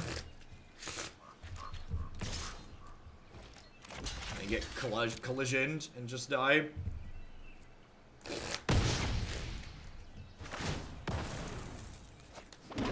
So even if they have a removal spell to finish my Krasis here, I like play second Worm next turn and just like kill their Phoenix Egg, which is great for us.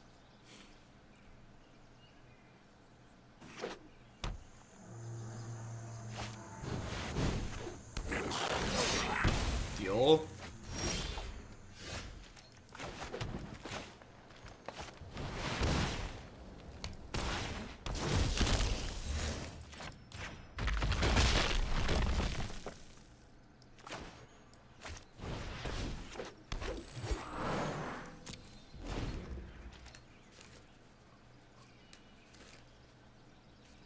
So we're hoping to draw a... Alright, well, we're basically dead on board. So we need a removal spell or a Wildgrowth Walker here. We are dead on board.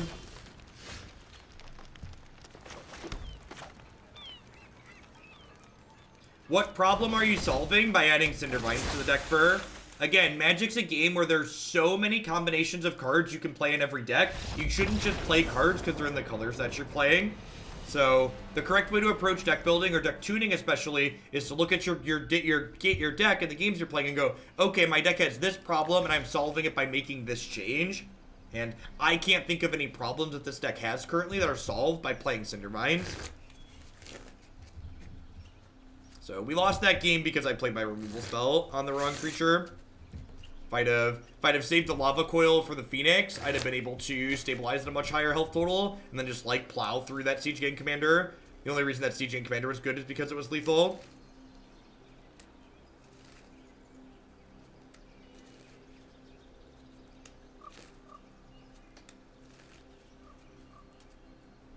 Should have played my Zegana on 4. Or 5, or whatever turn that was, and held the Lava Coil. That being said, it is worth noting, you know, just like thinking about this deck versus the straight blue-green build, is that having access to Lava Coil seems like a good thing.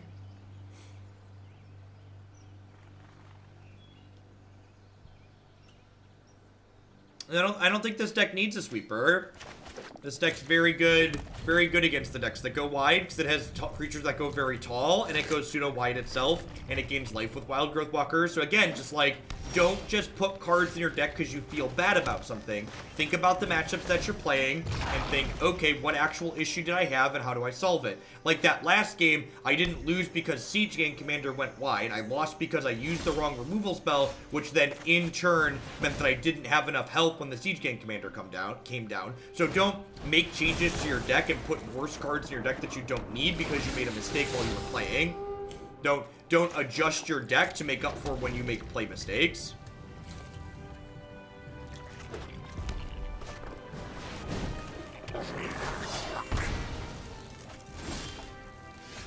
I had a ton of disconnection issues yesterday on stream. This is definitely make a 4/4 turn.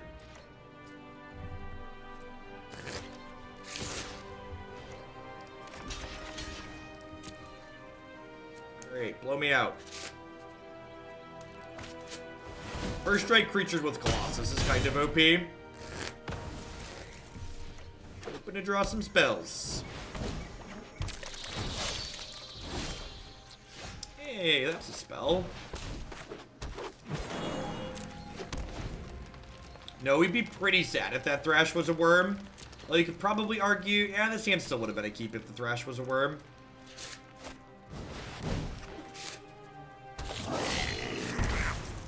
So we're going to 9 here.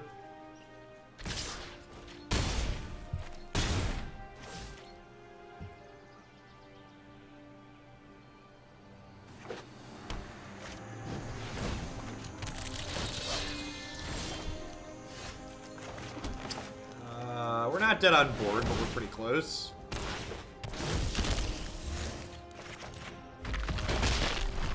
Dead to a lot of draws. Needed like one more spell in the middle here.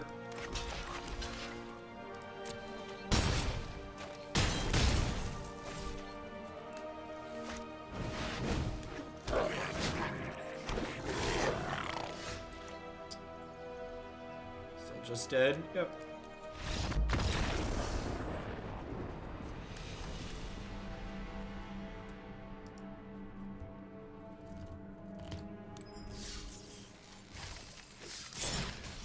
Correct. It is like a traditional Magic the Gathering tournament.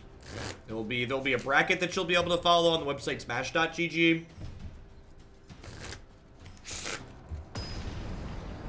There'll be Swiss rounds that are paired every round, based on record / match points.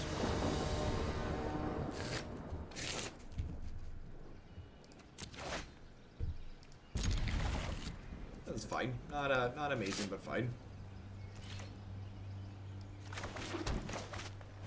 And like I think that's a bad conclusion, Kid Carlo. Like if I look back on that match that I just played, I don't think that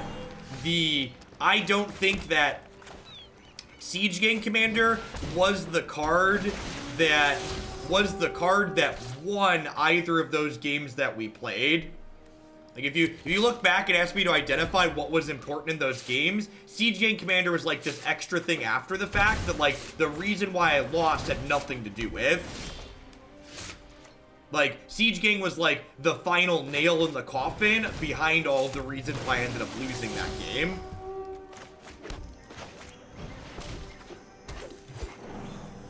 I'm gonna hold on to this because I might have a big scary next turn. Yeah, like we lost those games. We lost the second game because I missequenced my spells, and we lost the last game because my deck was just too clunky. I didn't have enough action early enough.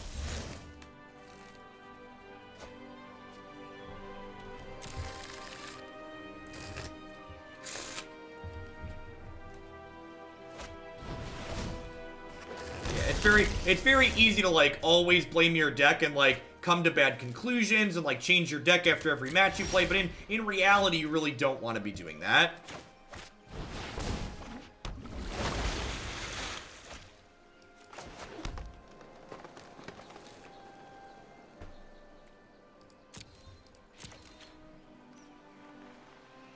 Yeah, the problem was definitely how we stabilized, I agree.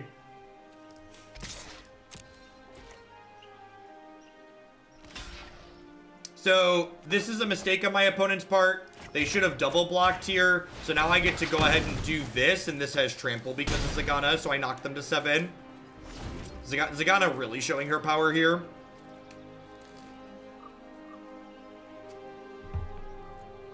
So the double block is pretty free there.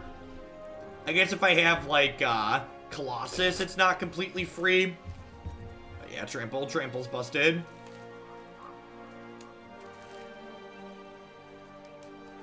Zegana doesn't even just have trample herself when she adapts. She gives everything with 1/1 counters trample. So like next turn, I'm going to make her an 8/8 with trample and an attack.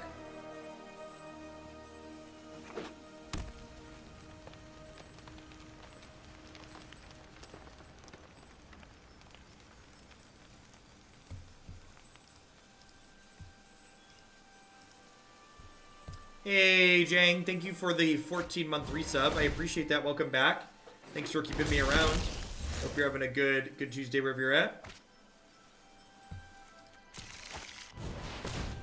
Yeah, Trample's better than Unblockable with Herald because this card's about to attack for 8.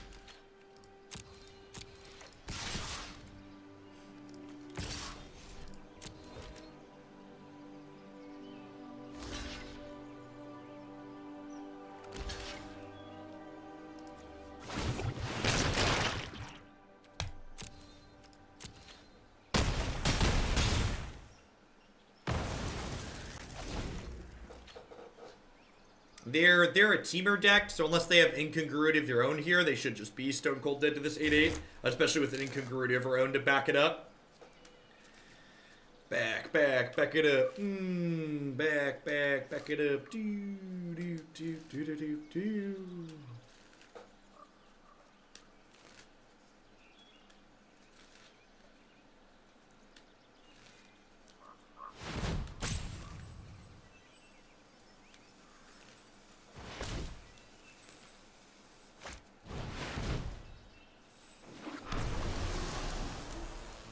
Is this gonna be Exclusion Mage?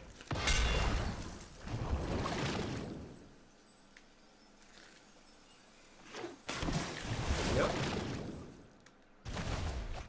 Okay.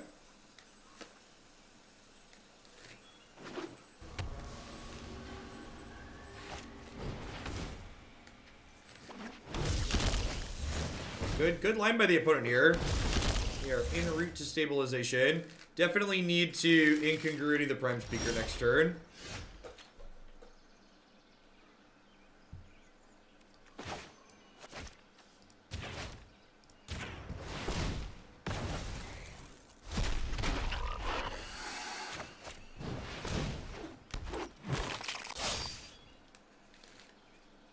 So, Thomp, thanks for the 11 months. I appreciate that. Welcome back. The truth about everything is like, while there's definitely sample sizes that are more statistically meaningful than others, obviously, and at the end of the day, the number of variables that go into figuring out which games of Magic are meaningful and which aren't, there's just, it's just enough good data basically just doesn't exist. Like, you can't,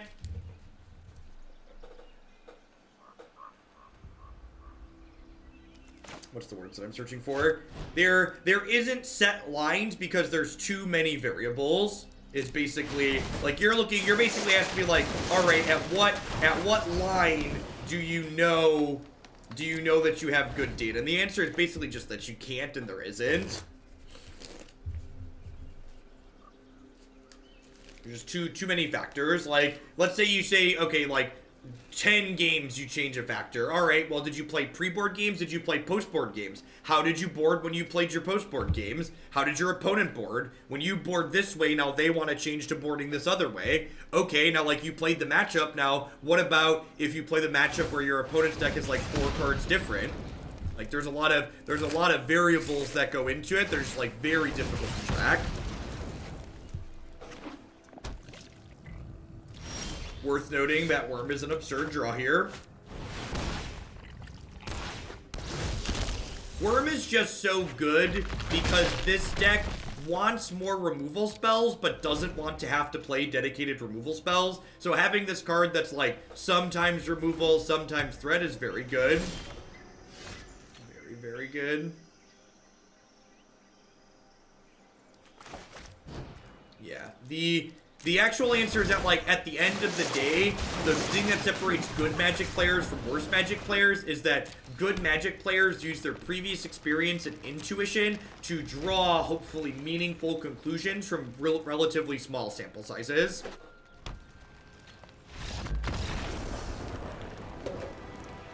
That's what you're trying to do. Yeah, it answers Azcanta. It answers Climb in the Mirror, which is funny. Definitely a Lava Coil matchup. I guess it's actually probably a pretty good Climb matchup. Just like jumping up over the top seems good.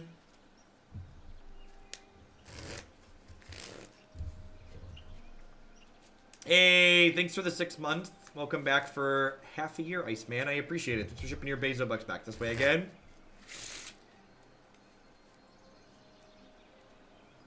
I want to cut here.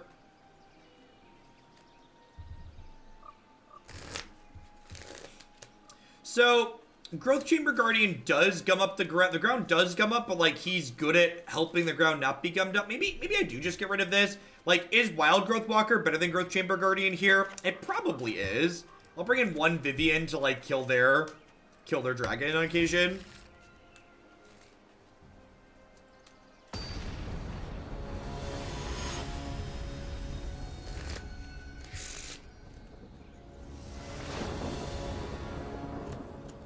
Sure.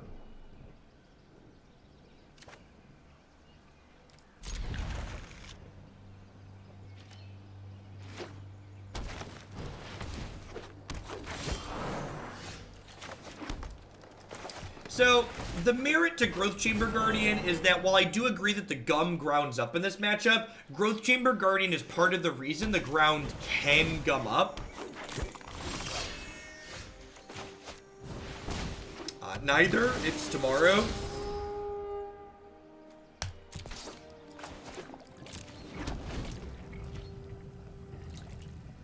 Listen, chat, if you're gonna register Llanowar Elves and not draw it on turn 1, what are you even doing with yourself? Why even bother? If you're not gonna play your Llanowar Elves on 1, why did you even put it in your deck?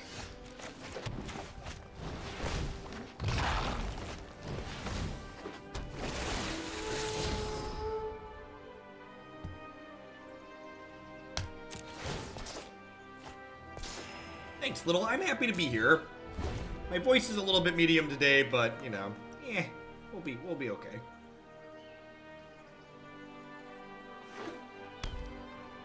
No, I don't think Wurm will be worth any actual money. Wurm's a card where it's really never going to be like a 4-of index, so... Beasts are much more reliable than humans.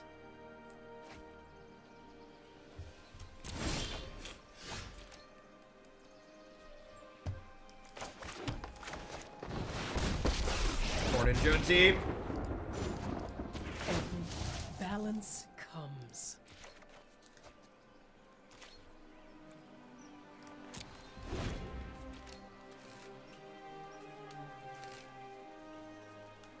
Yeah, we started off playing straight blue-green, and then I decided I wanted to play Wurm.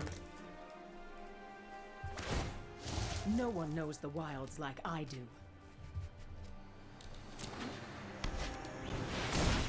also have worms. Making this a 4-5 with haste seems like a mistake. I guess they want to double attack my Vivien Reid. Seems a little bit loose. This is definitely good for me, right? Because like I get to worm them on the backswing and kill their Vivien and their 4/4. You can't stop nature. You'll note that last turn I declined to play my Sulfur Falls, and I did that intentionally to make my opponent think that I would need 2 things in order to play Ravager Wurm. So, like, Ravager Wurm is less likely to be on their mind if I don't have a red source in play. Awesome, Hickahuck. I'll have to check that out. I'll have to see. Usually, I assume it's written in Unity, so it'll work via wine, but I'll have to check. I'll have to confirm. If they don't... Okay, they have a haste creature. If they don't have a haste creature here, they are in a lot of trouble. Even with the haste creature, we're still pretty solidly ahead. That's terribly annoying. I will say it's very awesome. My opponent's rank 271. It's really sweet to see someone who's pretty high ranked playing something sweet like Fan of Fear. We are looking for Viviens, more worms, and we're just looking for bombs at this point. Hydroid Krasis, stuff like that. And that is hopefully a Hydroid Krasis.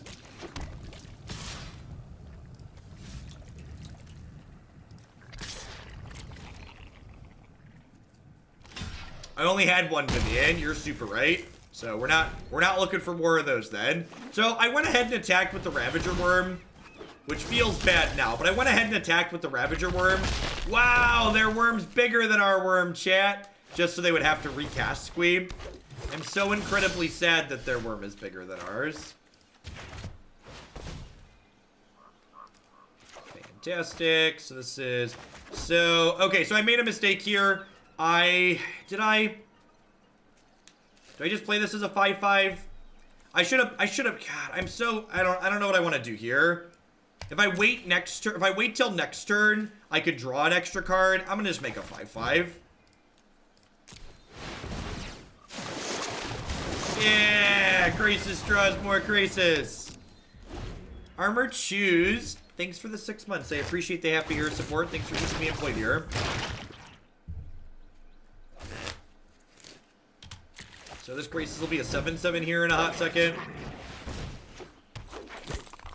we go. Here we go again. Here we go again. Should have known, should have known, should have known again. Do do do do do do do do do do do do do.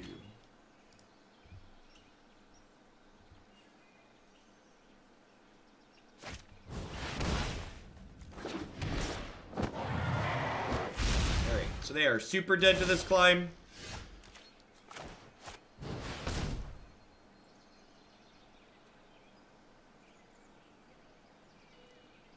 Come sail away, do do do do do do. I appreciate the cheeky Hellkite myself. Yeah, the opponent's deck is really sweet. That looks like it's probably something pretty close to the Vanafear teamer deck that you can find on my website. Am I happy with this? I think I'm happy with this. Do I want to make any changes? After playing those games, I think I'm happy with 2 worms. I think I'm happy with 2 worms. I don't know. The 3rd worm sounds really appealing.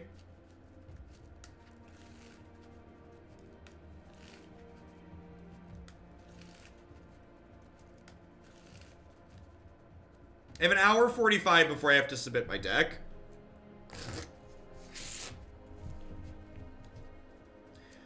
The worm solves the problem of wanting more removal, but also wanting threats. Like, I have a thrash threat here, so, like, the thrash threat could transform into the 3rd worm.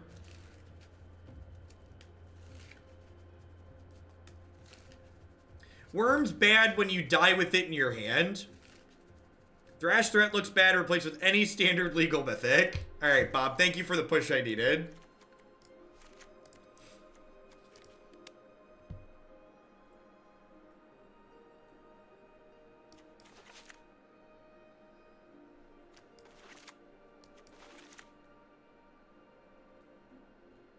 This what we're doing? 3 Lava Coils, I think is fine. I definitely prefer Team Urbanifear. What problem does Zegana solve in this deck? She helps you break through stalled boards, and she's just a 4/4 for 4, so she lets you be aggressive.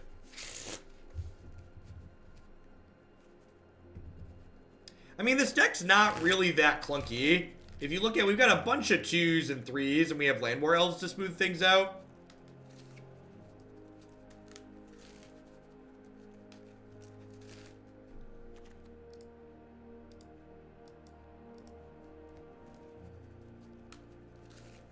Apex of Power is better than Thrash Threat. I think I want 8 counterspells post board. It's nice having Frilled Mystic. That's a counterspell that can be found off Incubation as well.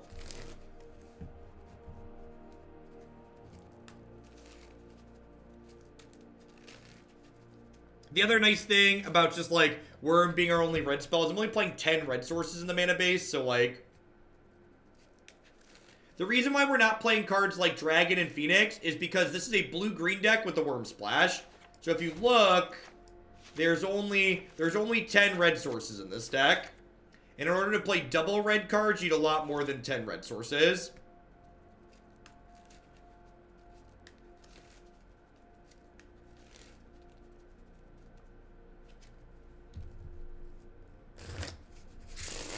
Alright, I think I'm ready to ship it.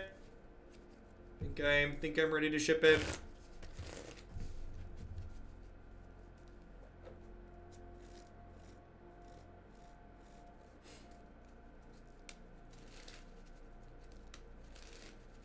Collision? Are you talking about Collision Colossus, Bob?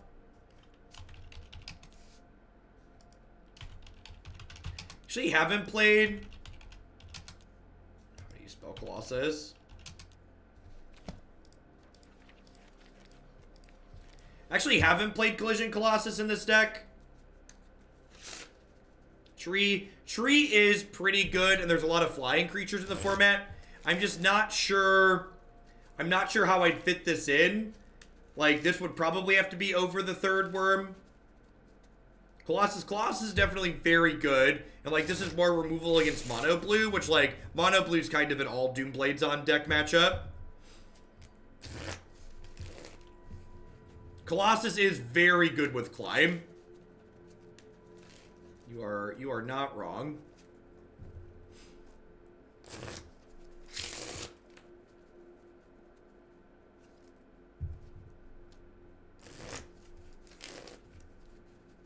The floor on this card is pretty high, which is sweet. Normal deck lists are $10 for standard and $25 for build rounds.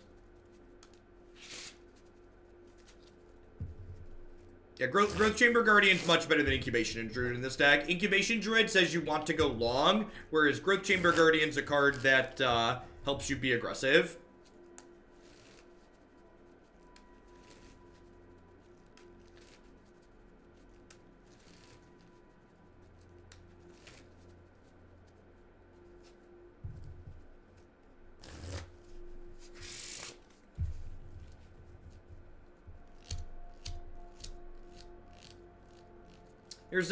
There's a Twitch tournament tomorrow. I should just make a decision and then submit it and then not think about it.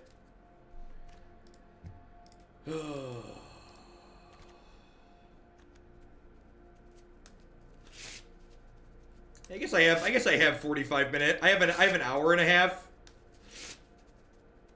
I don't think I want to cut any of this card. This card's really good.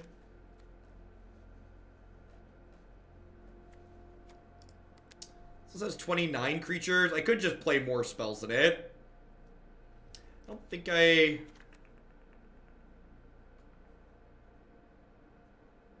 The Twitch Rivals tournament's tomorrow.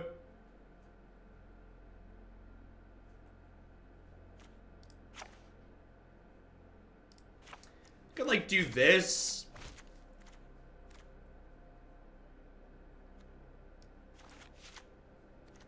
Zegana kind of sucks when you draw 2 of them.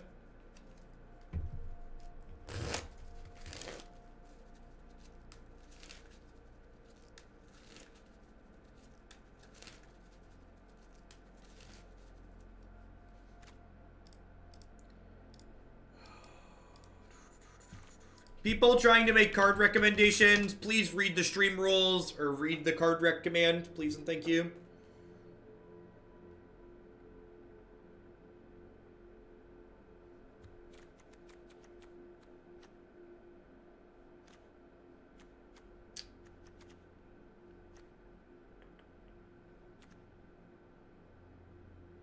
Wonder if this card's just better than Zegana and just like keep my worms in. Because Colossus kind of lets you punch through in a similar way to Zegana.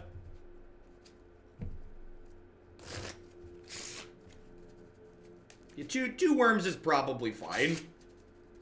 Let's play a match.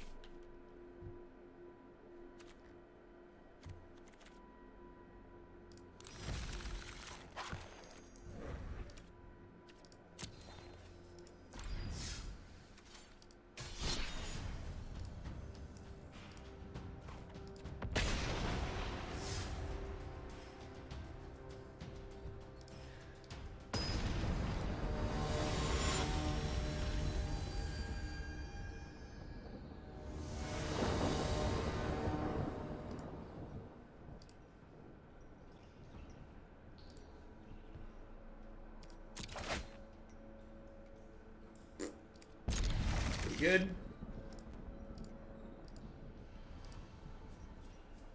Yeah, Zegana might just be worse than third worm. There's definitely games where Zegana is great and she comes down faster than the worm, but the worm is pretty good in general.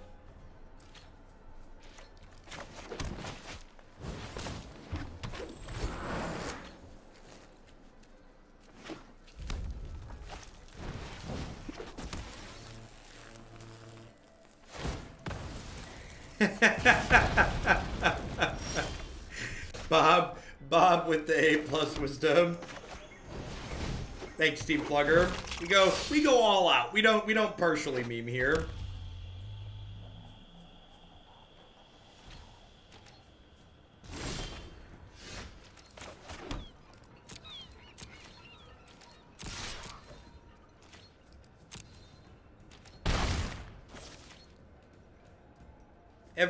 Every month you renew your tier 3 subscription, you get to submit a new deck.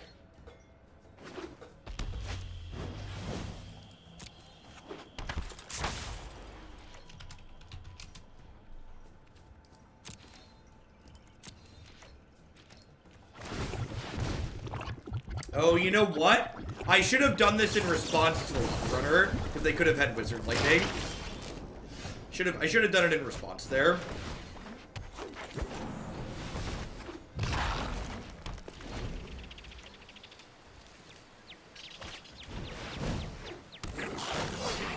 That's unfortunate. Explore creature. Explore creature.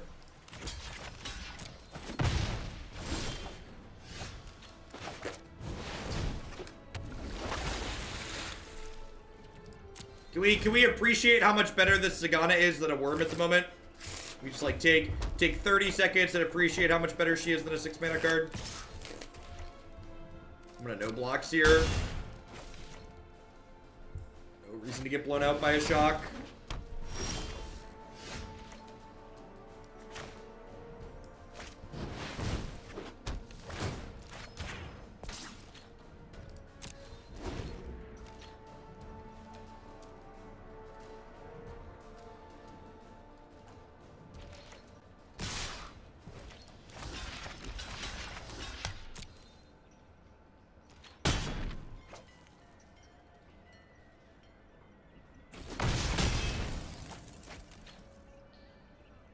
No, I don't think so. I think I just want a 4/4 in play.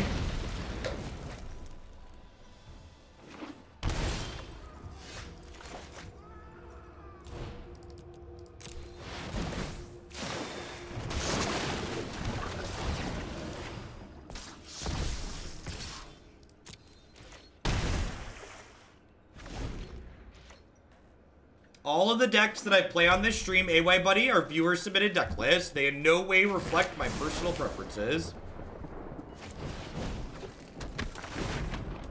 Except for today. Today they reflect my personal preferences because we're testing for a tournament.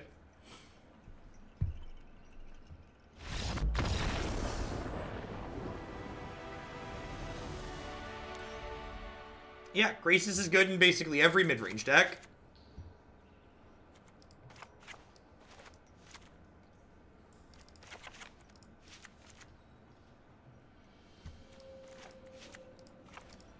I think I want all my negates here.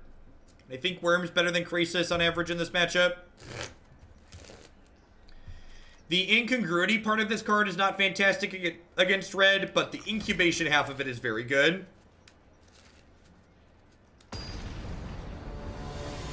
I agree. The split cards in paper look like garbage, and they look really good on Arena.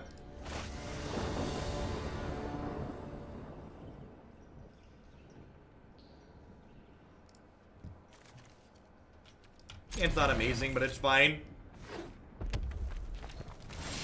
That's true, Bob. Getting rid of Phoenix is fine. Yeah, my matches from last time were on YouTube as well. I'm playing some form of Climb tomorrow. So we're playing some last minute matches here to work out the details. Exiling that Dort is pretty valuable.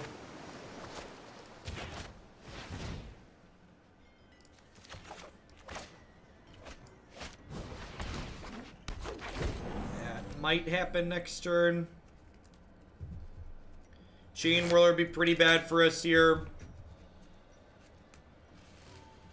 Yeah, I should probably bring in the 3-4. The 3-4 is probably better than the Krasis.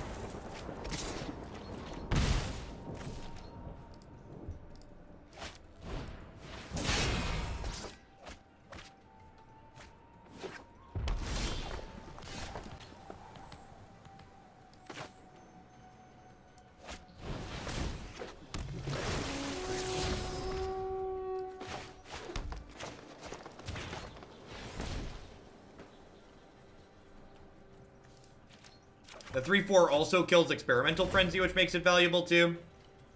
Should definitely be in my deck.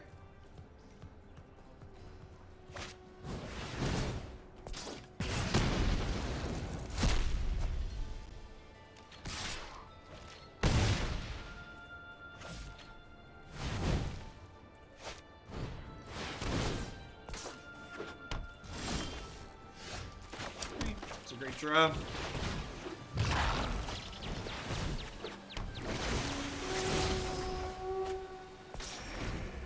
Yeah, I agree. The stat line on Brontodon, not boarding it was a mistake.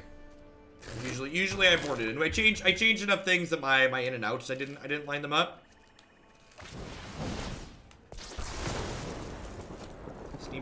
Steamkin with Frenzy is real scary.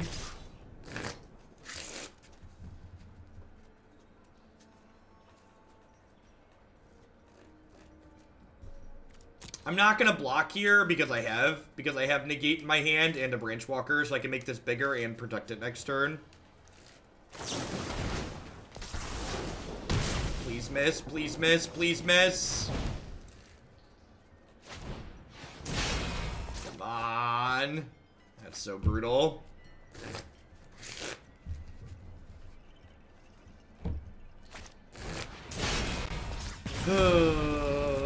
That's fine. We get a game 3.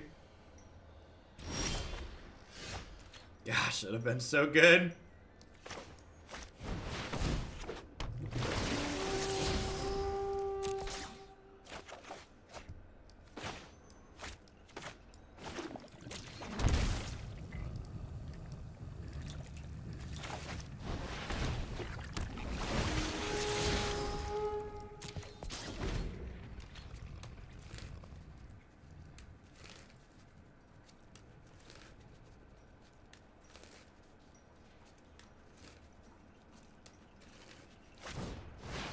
So if we get the option to, we're blocking Steamkin this turn.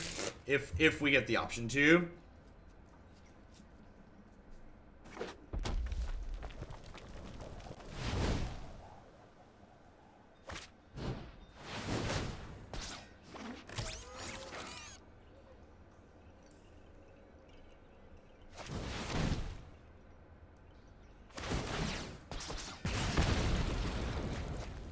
We're actually in an okay spot at the moment.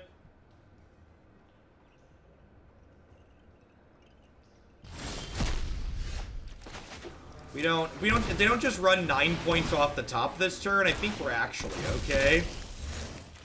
Like, maybe they'll eventually hit 2 lands in a row, and we'll be in a good spot.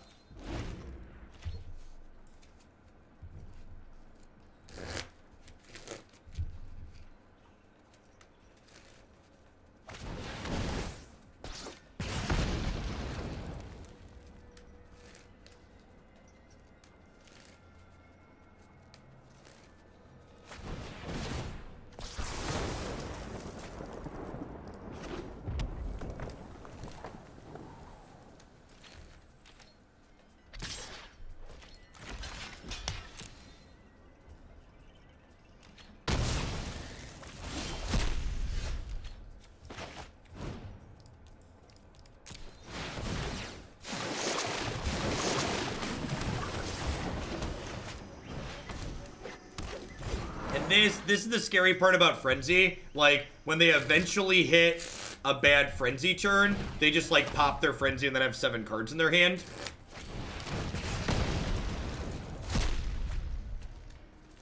So we're probably dead at this point. I need to hit, like, another Worm or another Hydroid Krasis to get back in, basically. Another Krasis could pull us back into the game, for sure. That's probably not going to do it.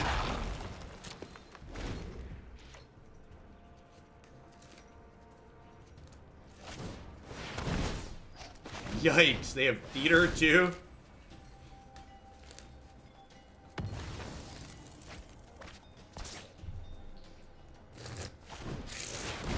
Second Frenzy's actually kind of good for us here.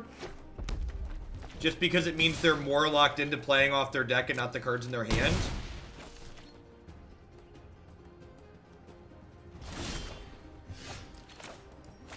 Alright, all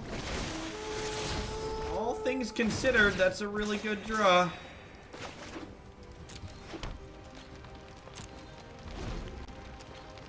If we hit a Krasis,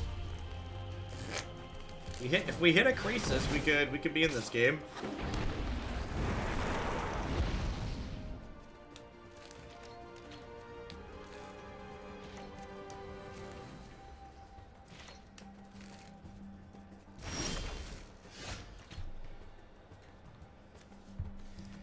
Do I dig for a Krasis or do I exile the Phoenix?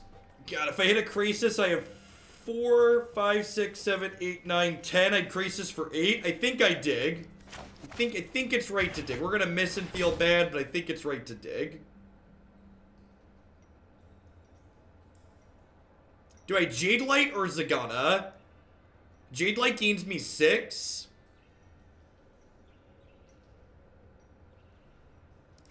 And it digs a little bit. I think this is a good consolation prize. Woof.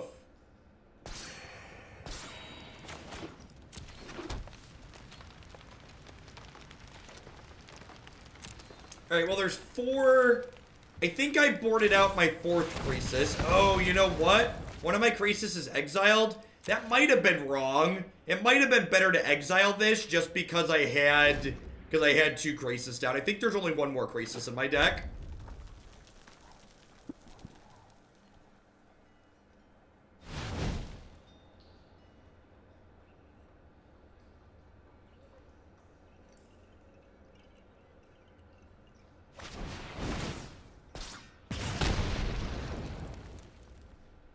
There are 16 cards in their deck.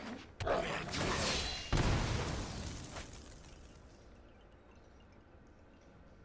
probably gonna see them blow this up and start playing cards out of their hand now. I think we're heading to game 3.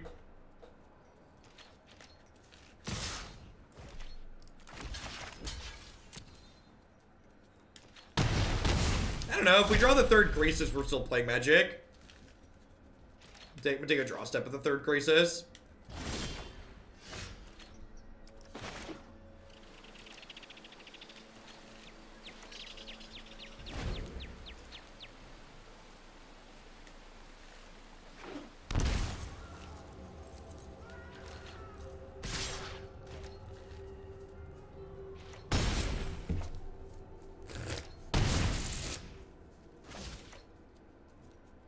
Now, I think I'm supposed to exile the Rekindling Phoenix, Punchworthy.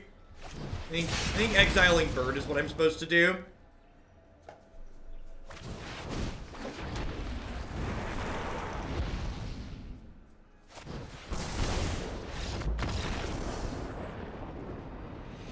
I mean, their health total's irrelevant.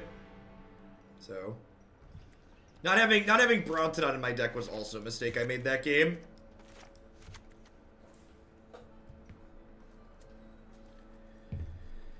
Is Brontodon more important than Negate?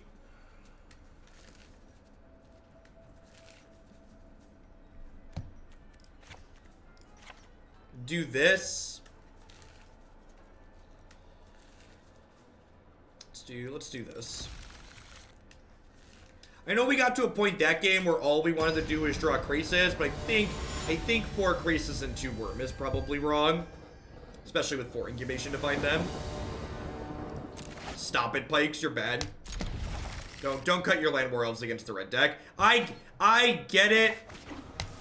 I get it that it feels bad emotionally to have your Llanowar Elves die to Goblin Chain Whirler, but Goblin Chain Whirler is gonna make you sad regardless. Just play your good cards. Just play your good cards.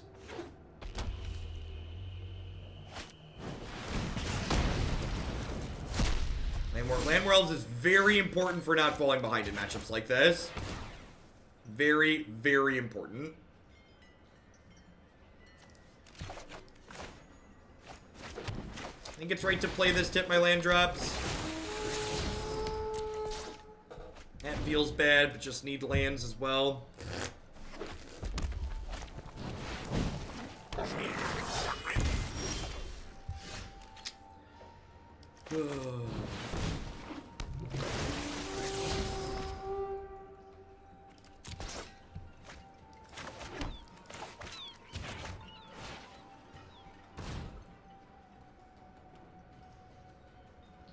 Huh.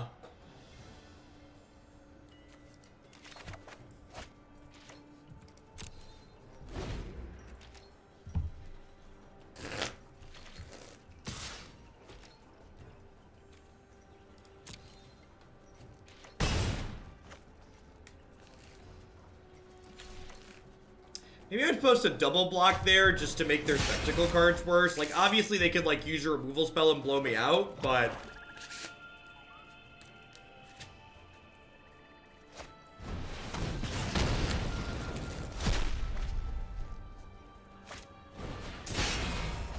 like, this is a pretty bad outcome for me, overall. Fringed Evil, thank you very much for the brand new Prime support. I appreciate that. Hope you're having a good one wherever you're at.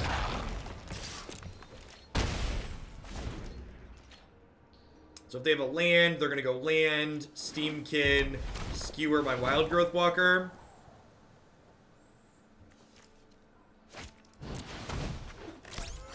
We're going to hope to draw an untapped land next turn and play Ravager Wurm and kill the Runaway Steamkin and smash them for 7. If we break on the land... we're going to be in a little bit of trouble.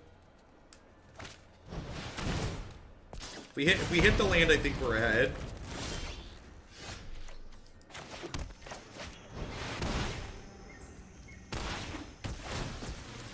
So those are different answers, Elite. And I think not understanding that those are different answers is a really important jump to make. Just because I'm having success with the deck doesn't mean it's by any stretch of the imagination one of the best decks in the format, or that I think it's the best deck in the format.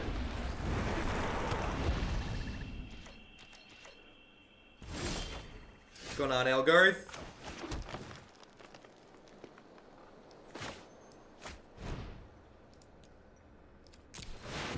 So, like, this deck is the deck I've been enjoying playing the most, and I've had a reasonable amount of success with it, but I by no means think this deck is the best deck in the format.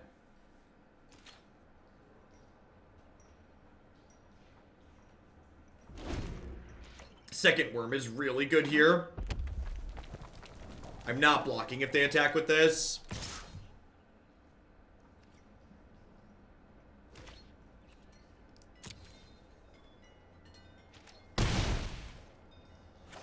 Now, I'll tell you what I think the best deck in the format is. I think Sultai Midrange is the best deck in the format. They have a Lava Coil here. Hey, will do, Shadows. Thanks for the support. I appreciate the biddies. So, like, if they kill one of my things, I just go, like, Ravager Wurm, kill your Chain Whirler, haste, kill you. Okay, this game's done. Yeah, we're definitely playing red cards. No, they're at 10. I'm just gonna fight whatever blocker they put into play and kill them. There's no reason for me to block when I'm at 17. I think this archetype's great. This archetype's what pulled me through Mythic into. Alright, I mean, they're going to 1. And Krasis has trample. The old Flample. And thanks for the 4-month resub, Shadows. Hope you're having a good one. Jernsey, thank you for the 10 months. Welcome back. What would it cost to bump Teamer Tempo into today? It's a $50 donation to get a deck that's already in the queue bumped into today's stream. Keep in mind that it's generally much less than that to get it bumped into the next day's stream. While that was a good match of Magic and I felt like I learned meaningful things, it didn't tell me whether or not I want these collisions in my deck. I probably do, right? This seems fine. This seems fine. Drawing 2 Zeganas sucks. Drawing too many worms early kinda sucks.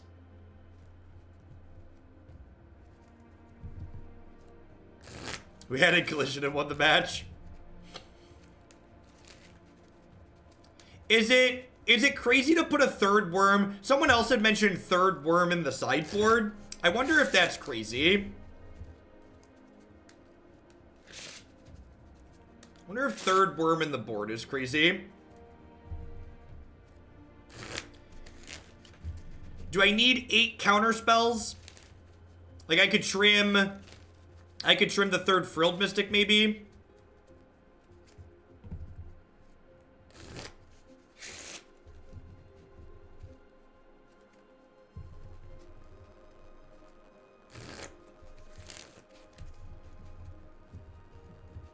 You cut the 3rd Negate before the 3rd Mystic. I'm pretty high on 3 Negates. Teamer is magic jargon to describe the 3-color combination of blue, green, and red. It's a lot of worms. I think I'm going to be happy with this.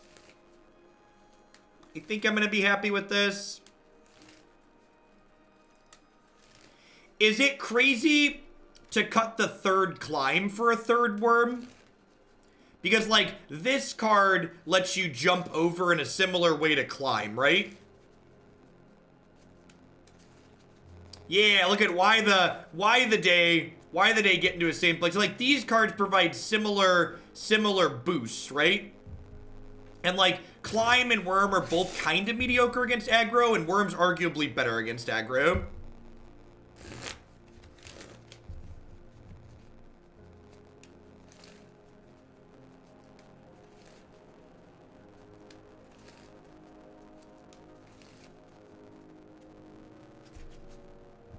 Yeah, the sound's starting to distort. We've been playing. Is it starting to distort? I think it is. Weird. It's only been 2 hours.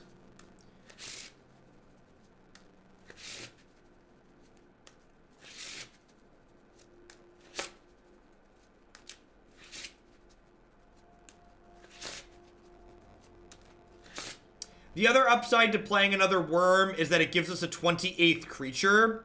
And the 28th creature makes Incubation better. Climb is really good against Sultai. I'm gonna submit like this. I'm gonna call this good enough.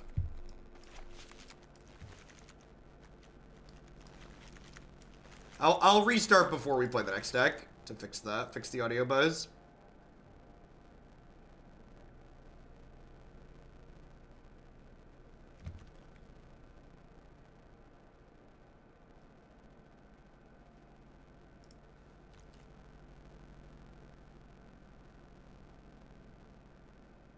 Yeah, in the matches where you board in Mystic, it doesn't matter if you know they have it. I completely agree with that assessment. Alright, let me get this uploaded before I forget. We're past the deadline.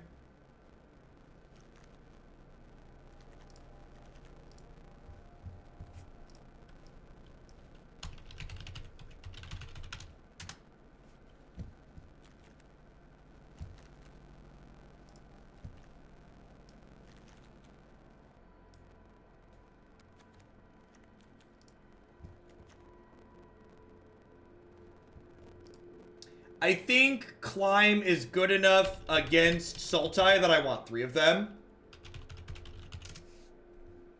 Is basically where I'm at in my life.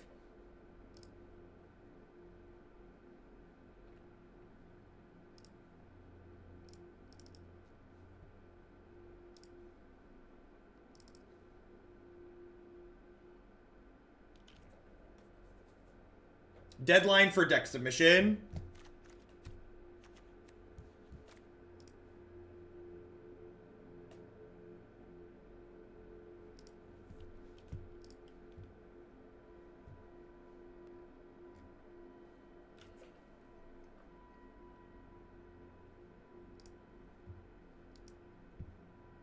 All right, let me restart this.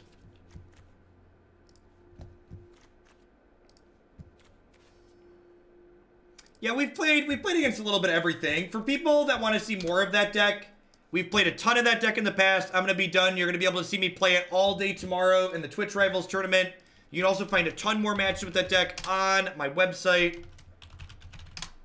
I would like to say thank you to everybody for hanging out this morning, by the way. Pretty awesome to have 1,600 people in here already. If you're new, my name is Jeff Hoagland. I stream full-time here on Twitch. I'm here playing Magic 30, 40, 50 hours a week. If you're someone who finds yourself enjoying standard best of 3 constructed, this is definitely the channel for you. That's basically all we play. While I was playing that Temur Climb and Blue-Green Climb deck this morning to start the day, generally speaking, we play a ton of different decks on here that are viewer-submitted deck lists. So we're going to be rolling right along to that here now. As always, I'd like to give a shout out to my wonderful subs. I wouldn't be here day in and day out without their wonderful support. They are quite literally the folks that keep me employed and keep me here for the amount of hours that I am. I'd also like to give a shout out to some of my wonderful sponsors. Quip provides wonderful quality electronic toothbrushes. And if you pick up your Quip at bit.ly/HugoQuip, you'll get your first refill with them for free. That includes a new brush head, toothpaste, and a replacement battery. Also, as a special deal with the Quip sponsor, if you sign in using your Twitch account when you pick up your Quip, I'm letting you bump a deck in the deck queue for free by 25 points. Hurley Burley Studio does professional Magic the Gathering altars. They do border extensions like my beautiful basic lands that I have here, as well as full art replacements. And if you head on over to hurleyburleystudio.com, you can find a wonderful portfolio of all of her artwork there. Cardsphere.com will love to help you turn your cards into other cards directly to their players. There's no haggling, and they just take a 1% fee off the top. And of course, InkedGaming.com will love to help you customize your gaming experience using code Jeff12. You can save 12% on custom playmats, mouse pads, binders, and bags with them. You can upload your own custom artwork or choose from the wide range of artwork that they have on their website. All right, let's roll along to Bant Hero here, shall we?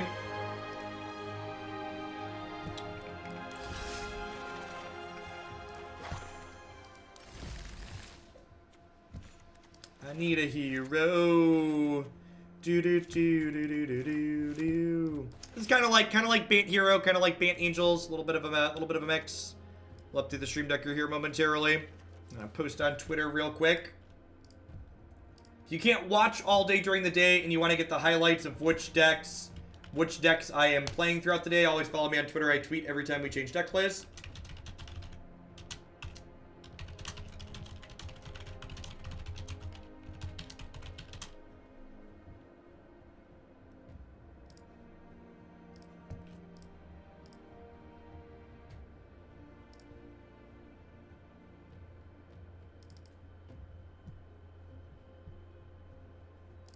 The deck amount limit in Arena is really high. I think it's like 50 or 60 decks, someone had said.